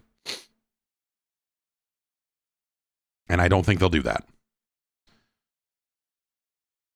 I think it would be cool. But the style of game, like the way they merged all of those different systems and concepts and ideas and everything, and no matter how they did it, I would want them to make it a CVS 3. But I think that game would maybe lose a little something if it was polygonal. Whatever. I mean, whatever. It's the Street Fighter games have been absolutely fine since 4. They've been like, that has not been a problem. But I think there's something about the SNK side of this equation that when all the SNK games went polygonal, and I even think this about City of the Wolves, it's just not quite right.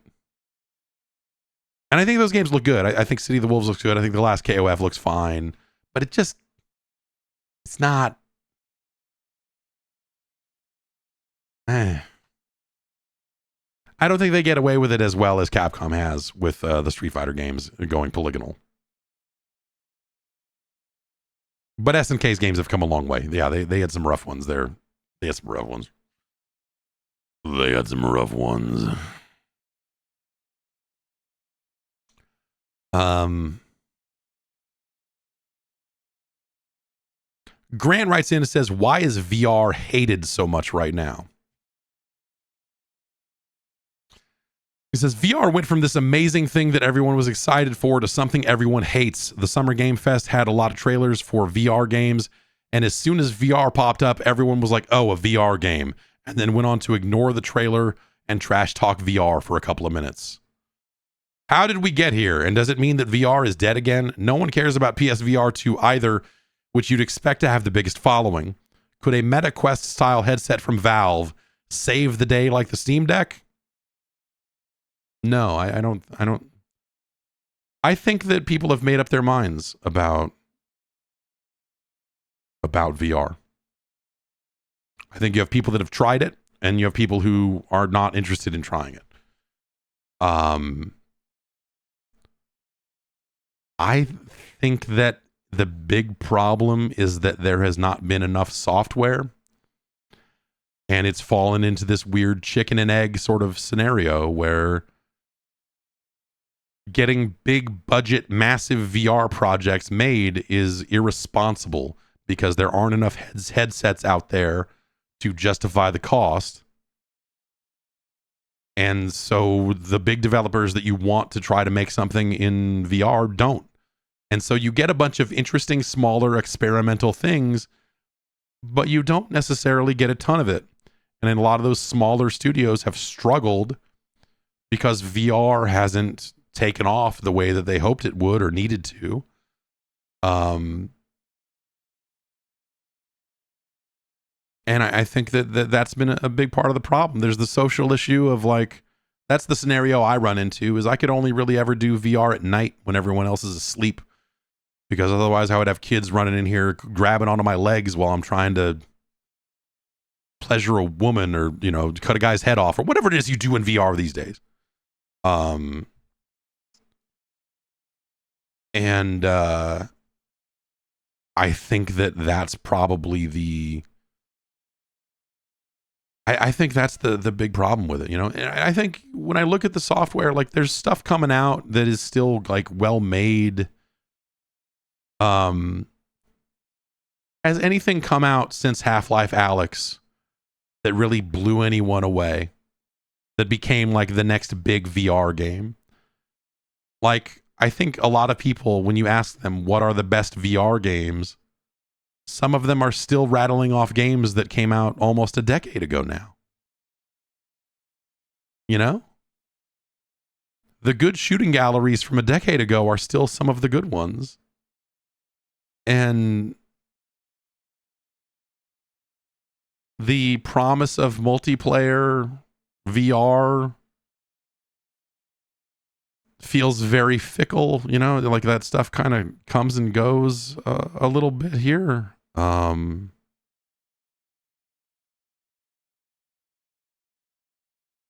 I don't think that the mainstream audience is interested in using it on a regular basis. I think it's a neat gimmicky thing, and people put it on and either they feel motion sick or they don't. And they try a couple of things and they go like, oh, neat. And then they're done. And so I don't think that there's just a level of interest there. I don't think there's a level of interest there from anyone that can help facilitate a healthy VR industry right now. If the users aren't there playing games, then it doesn't matter how many headsets they sold. They're buying headsets and they're not using them. They're not keeping track of what's coming out. They're not putting it back on a month later. They're fucking with it for a while, going, "Oh, cool." And then when a friend comes over, they go, "Oh, you should check this out, dude." And then that's that, you know? And so new software then doesn't sell. And so when developers go out to try to get funding for their games in an environment that's already very challenging for any kind of funding, to go out and say, we're making a VR game, and so we can only address a significantly smaller version of that audience, that makes it even harder to get funding to make those games. And so it does not lead to a good cycle of well, we made a good game, it sold well, we're going to make another one, it's going to sell better, we learned from making this, and so we're going to make this. And you don't have that. You have a lot of studios that went under. You have a lot of studios that struggled to stay afloat. And you have a lot of studios who were only there because it was a hot thing at the time, and they were able to easily get funding because VR was hot for a minute. And then as soon as that dried up on the investment end, what are you going to do? And so I just don't think there's a healthy cycle there in terms of like making that market grow and making that market stay relevant and whatever else. So it becomes this ultra enthusiast thing where the use cases it has, like when it works, when it all lines up, it's still magic. It's still incredible. But not enough people want that. And so I look at VR chat as kind of one of the ultimate success stories for VR. Like it's amazing. Like VR chat's incredible, and people are there doing all kinds of disturbing things at all hours of the night inside of VR chat. But also VR chat is not something that, you know, monetizes super well, right? Because VR chat is a bunch of people with a bunch of stolen models running around dressed up like the guy from the Family Guy, but they didn't get it on no Fortnite Battle Pass, brother. They stole it. And that's amazing, and it needs to stay that way. But that doesn't facilitate money coming in the way that you might need it. So, yeah, I don't know. And then other than that, you've got the people who are just like, what are the good things in VR? And then someone just always inevitably goes, you got to try Beat Saber. Like, how many more years is Beat Saber going to be like the go-to must-play VR thing? You know? Ugh. But yeah, you know, Half-Life Alyx, to me, was in a lot of ways one of the last big deals in VR, and I don't think we've seen much since. Certainly not in a mainstream kind of like, you know, rising above the noise kind of way. You know, people are always making things, and there's stuff here and there, like was it Asgard's Wrath 2? Was that the thing that shipped with the Quest 3? Is very well regarded for a VR game. But I still think that like Space Pirate Trainer and fucking the Eve Valkyrie. To me, Eve Valkyrie is probably still one of the fucking coolest things I've ever done in VR. And that launched with the fucking Rift. And you can't even play it anymore because they shut it down because no one played it. Multiplayer cockpit dog fighting in space. It was fucking rad.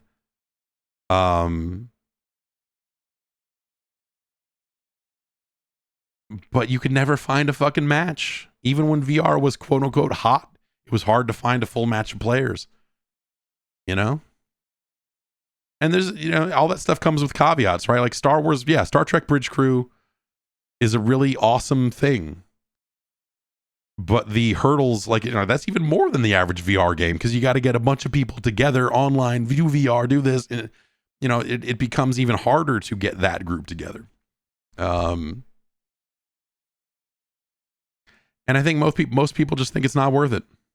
Whether it's the added cost of the headset, or the bulk of wearing it, or maybe they get sick and, there's all that sort of stuff. Wasn't there a Hitman VR game? Yes, in fact, there's a new Hitman VR game that just got announced where it is a different studio that is going to rework a lot of that Hitman content to apparently make it work better in VR than the weird kind of a throwaway thing, the Hitman VR stuff that they made before.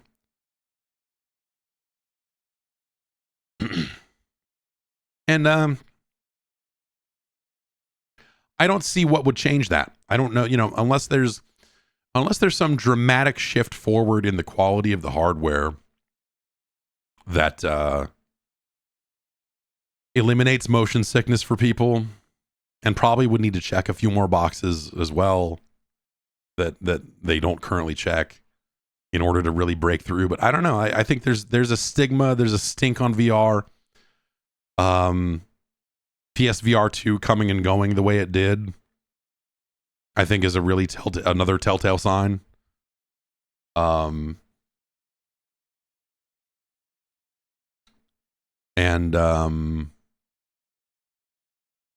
It's funny. If you had told me 30 years ago, like, hey, eventually they're going to master this technology, this VR stuff that's like going around right now. Eventually they're going to master this and it's going to be like this amazing, like full speed, like full running, hand, it'll know where your hands are. And, they'll put out stationary treadmills that you can run on, and they'll do all this other different stuff. If you had told me that all of that was going to happen and that no one was going to give a shit about it, I would have been like, what are you talking about? What do you mean no one cares? Like, why wouldn't they care? This is that's the future we've all been waiting for, right? We got it. And no one gives a shit. Even me, who did a lot of VR stuff back in the 90s. And even me, who wore a Sega VR headset once. Yeah, it's shocking when I really sit and think about it. It is shocking. But again, I think for a lot of the reasons I got into, around funding of the games and install base of the headset and whatever else, the big companies that you want to make big games in VR have zero incentive to do so. They're throwing money away to do it. And Facebook can't fund everyone forever. They did for a while. They were funding a lot of games, and they're still funding some for sure. But they don't seem like they're as in it as maybe they were. And Valve, I don't know. I wonder if Valve will ever ship another VR thing ever again, be it hardware or whatever. I doubt it. That just seems like they did their thing. And yeah, I don't know. There's all the talk about like, oh, they're working on this other headset and they're doing all the prototypes and everything. Like, is that going to come out? Maybe. Or will they just leave it to a third party to make it and just go, here, you make a thing, and maybe they make a game. Maybe they don't. I don't know.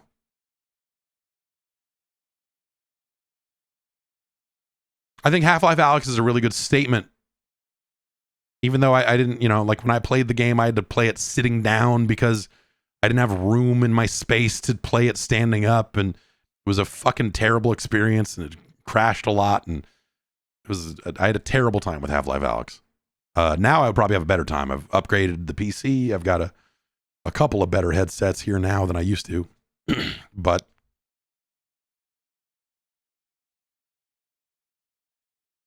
yeah, it was very frustrating. My time with Half-Life Alyx was very frustrating.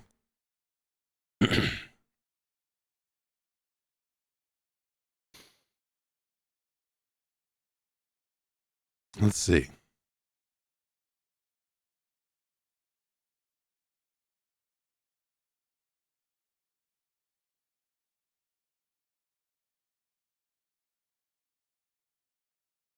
This is I'll keep this anonymous.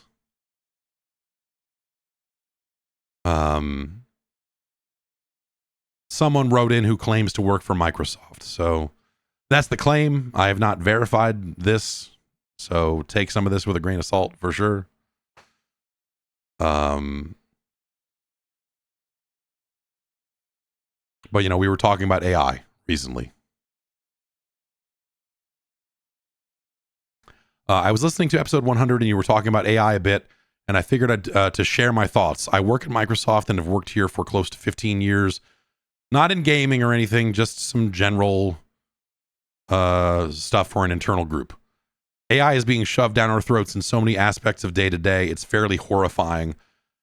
Not sure if it's me hitting my... I'm going to leave this person's age out of this to make them less identifiable.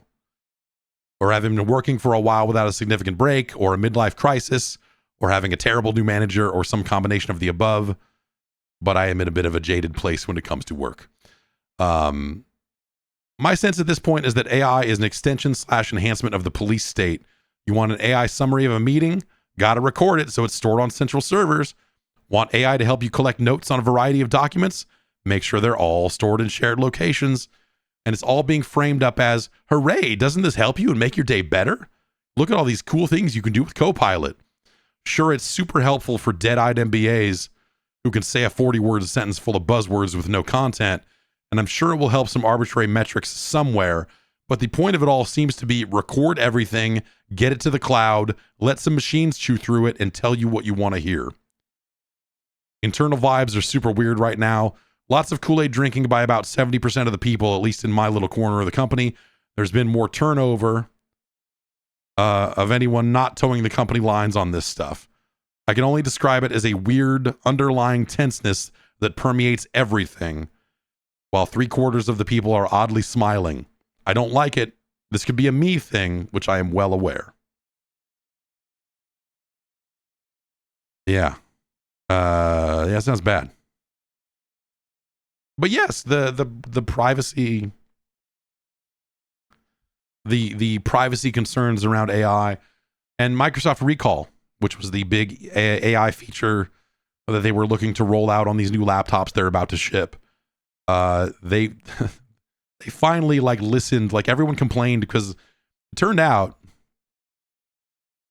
that Recall works by taking screenshots of your screen every however many seconds, and then OCRing all the text, and then storing that text in a plain text database that is not encrypted. And they're like, well, it's on BitLocker, so it'll be encrypted that way, and you'll have to do this to, you know, they did put some barriers in the way, but not nearly enough. And so the idea of like, hey, we're keeping a SQL database on your computer that has fucking plain text of everything you've ever looked at on it. Fuck you. Are you crazy? Absolutely not. So the compromise they made is that now Copilot will be opt-in instead of opt-out when it finally rolls out. And it's not going to roll out on every Windows machine. It's only going to roll out on these machines that have ARM processors, or maybe have to have an NPU, neural processing unit, whatever the fuck that is.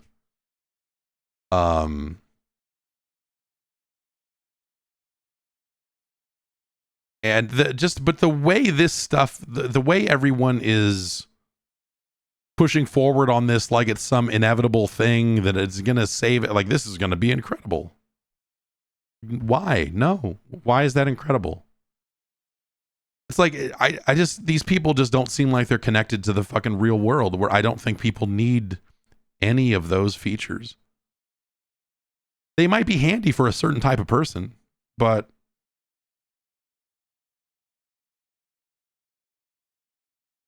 Apple had their thing yesterday, where they showed iOS 18 and what it's going to do. And one of their big pitches around AI was Siri, basically. It's funny because back when they first started talking about Siri, they talked about all these things that Siri is going to be able to do and help make your world easier, and you can just talk to it. And Siri fucking sucks, dude. Siri is dog shit.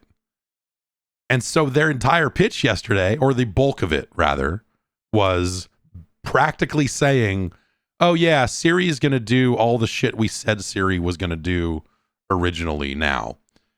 Because now we can read your text messages and we can infer context. So when you say, hey, where was my mom saying we should meet for lunch? It knows who your mom is. It goes and looks in your text messages. It finds that. And this is all stuff that they said Siri was going to do. This is all stuff that they said that they weren't going to need any of this bullshit to do. And I think they were starting to lay out a vision for this AI shit that I would at least feel comfortable trying, because they at least spent some time focusing on privacy. And I think Apple, for as much as you can believe any company, right, which is don't. Apple has at least tried to make a name on privacy where it can. They have tried to talk that talk. They've tried to walk that and be like, oh no, like, hey, we don't want to open up the phone because privacy. We don't want to do this because user privacy. We don't want to, they've at least tried to remain consistent on that front. And I think they've done okay by that, generally. And so they're walking through their vision for how all of this AI garbage is going to work. And I'm like, well, yeah, I mean, maybe there's a scenario where I could ask that and maybe get an answer, and maybe that wouldn't be the worst thing in the world. And then they're like, sometimes there's going to come a time where you're going to want information that's just out there in the world, that's not contained on your phone. And for those situations, we've partnered with ChatGPT, and we can forward your requests on to ChatGPT. I'm like, oh, well, fuck off. Fuck you. Your entire privacy story just fucking went out the window. Get fucked. Are you kidding me? Like, oh no, we're going to have a deal with ChatGPT to make sure that they don't take your data and do bad shit with it. No, I don't fucking believe them. I don't trust them. Absolutely not. Abso-fucking-lutely not. And so it was this weird scenario where it's like, oh, this is a very Apple-like approach to it, and maybe it won't be as deep as some of the other people are promising, but what they're showing actually seems like something where it could work, and it's a situation where an LLM could potentially actually assist someone at this kind of a specific device level. And they're like, and you can generate images for emojis. And I'm like, all right, you should tell me where you're training those images. Is that legal? Are you, opening yourself up to copyright? Like, where are you getting your images from? Their image generator looks like shit. Or rather, it looks very confined to non-realistic art styles, like sketch and cartoon and whatever else. It does not look like an image generator that will generate me a realistic nude photo of John Cena, which is to say it's useless.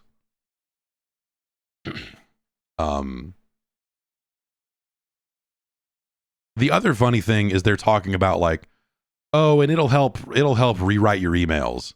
Sometimes you don't get the tone right, so click this button and make it a friendlier tone. And some of the examples that they're showing are like, you need to write to your college English professor.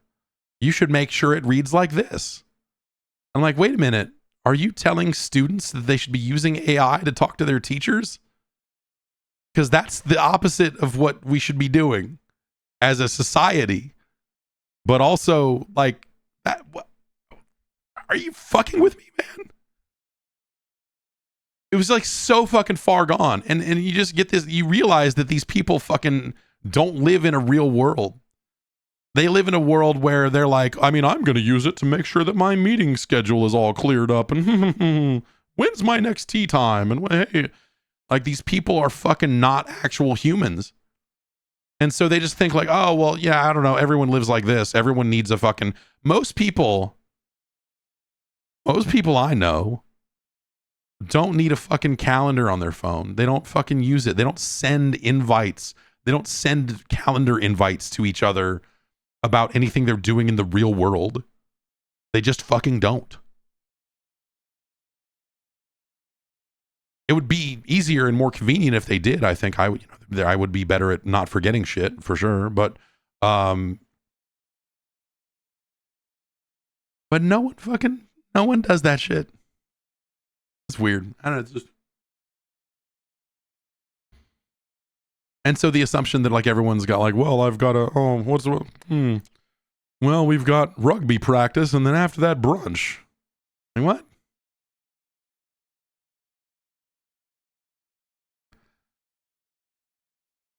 It's the same reason. It's the same way that when Microsoft was talking about Cortana for the first time, it felt like 80% of that presentation was them focusing on the idea of Cortana can help you find your flight information.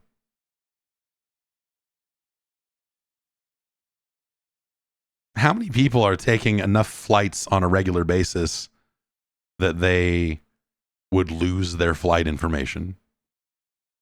I have been that person at various points in my career, for sure. Like, those people do exist. But, like, what percentage of people, and is this the right way to do it?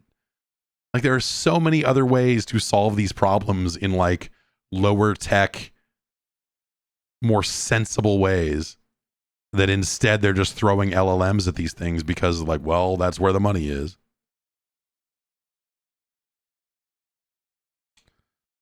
It's distressing.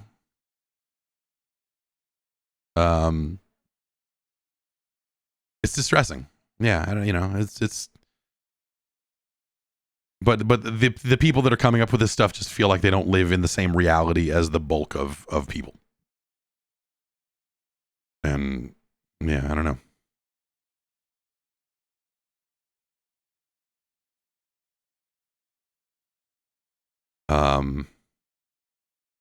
Maybe we'll take one or two more here.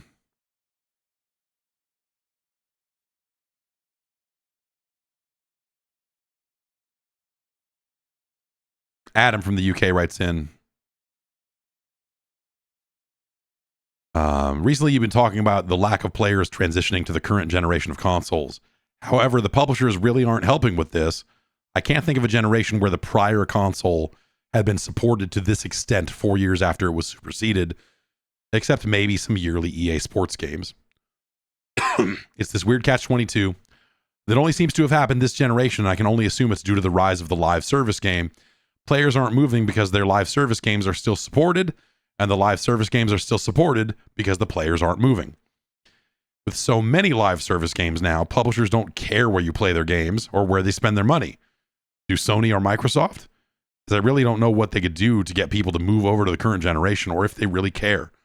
Sure, it doesn't look good, but money spent on the PS4 store is just as good as money spent on the PS5 store.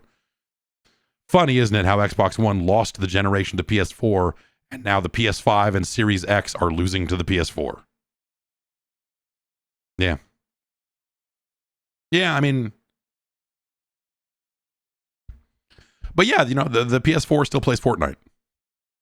If Fortnite ascends to a position where they have to leave the PS4 in the dust, then I imagine that then some players would upgrade. If they're like, hey, Fortnite PS4 is not getting any more updates. But the other thing is, like, the way you're framing this is that the PS5 is not selling. The PS5 is selling fine. They've sold a lot of millions of those. But it's this monthly active users number that people keep coming back to, where like half of it was on PS4 still. And yeah, it is because a lot of these games, I mean, Call of Duty is still coming out on these older platforms because they want to reach as many players as possible, because games are expensive to make. This is a function of the same pressure that is preventing VR from being a thing. This is a function of the same pressure that leads to Lego Horizon being on the Switch or the new Doom being on PlayStation. There are these situations where you just have to look at it and go like, well, we're going to go where the numbers are. We're going to do our best to reach as many players as possible. That was Microsoft's whole pitch, right? is to meet the players where they are, whether that's in the cloud or, if they want to make a handheld device down the line, or if they want to buy an Xbox, or if they want to play on PC, or if they want to play our games on a PlayStation, whatever. Like, Microsoft doesn't give a shit. At least that's their stated policy.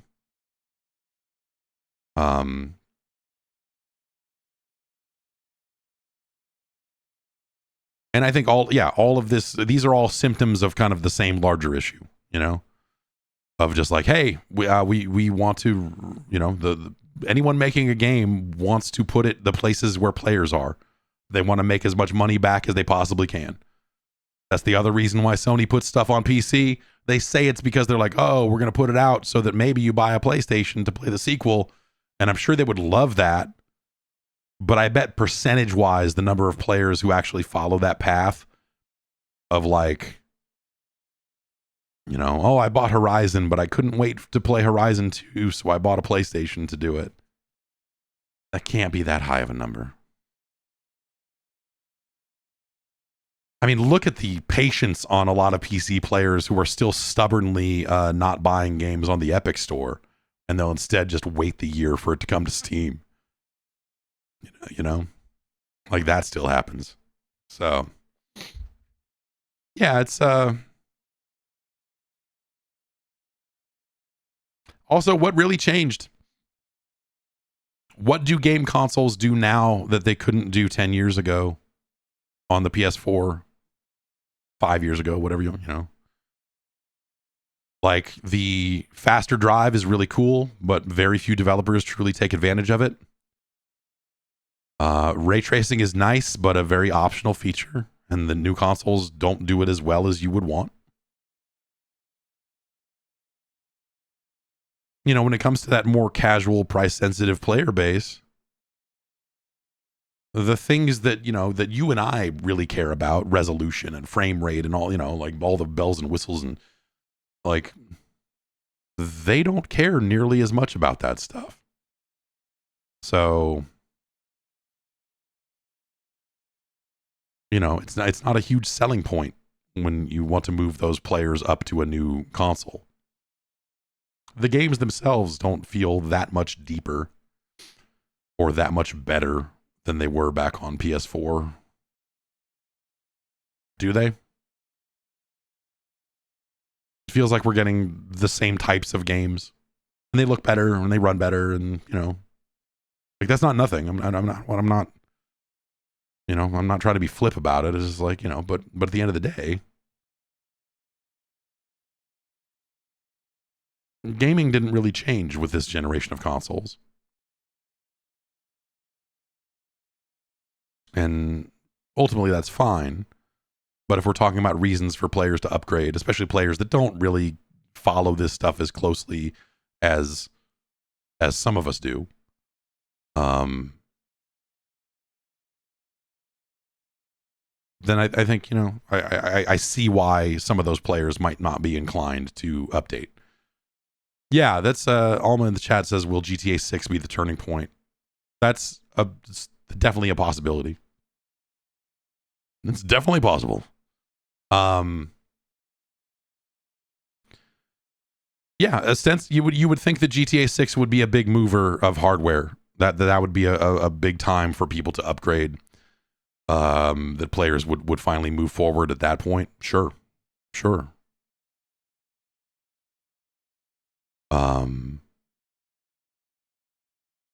Yeah, I guess that's kind of the only, as far as like upcoming massively mainstream games, you'll get a bump when and if they finally stop putting Call of Duty on those old consoles. That will probably get some people to move. But I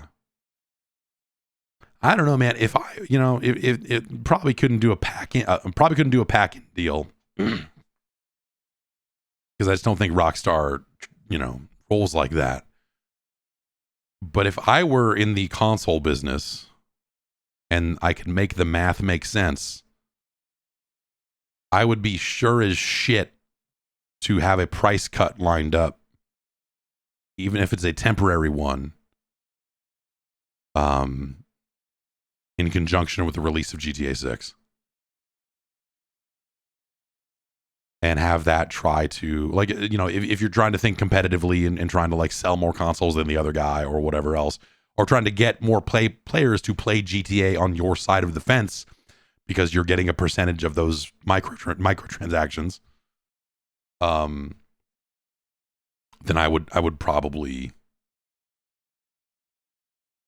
do everything I could to try to get that to happen. At first, I would probably try to throw a bunch of stuff at Rockstar to try to do a pack-in deal, which I think that they would reject.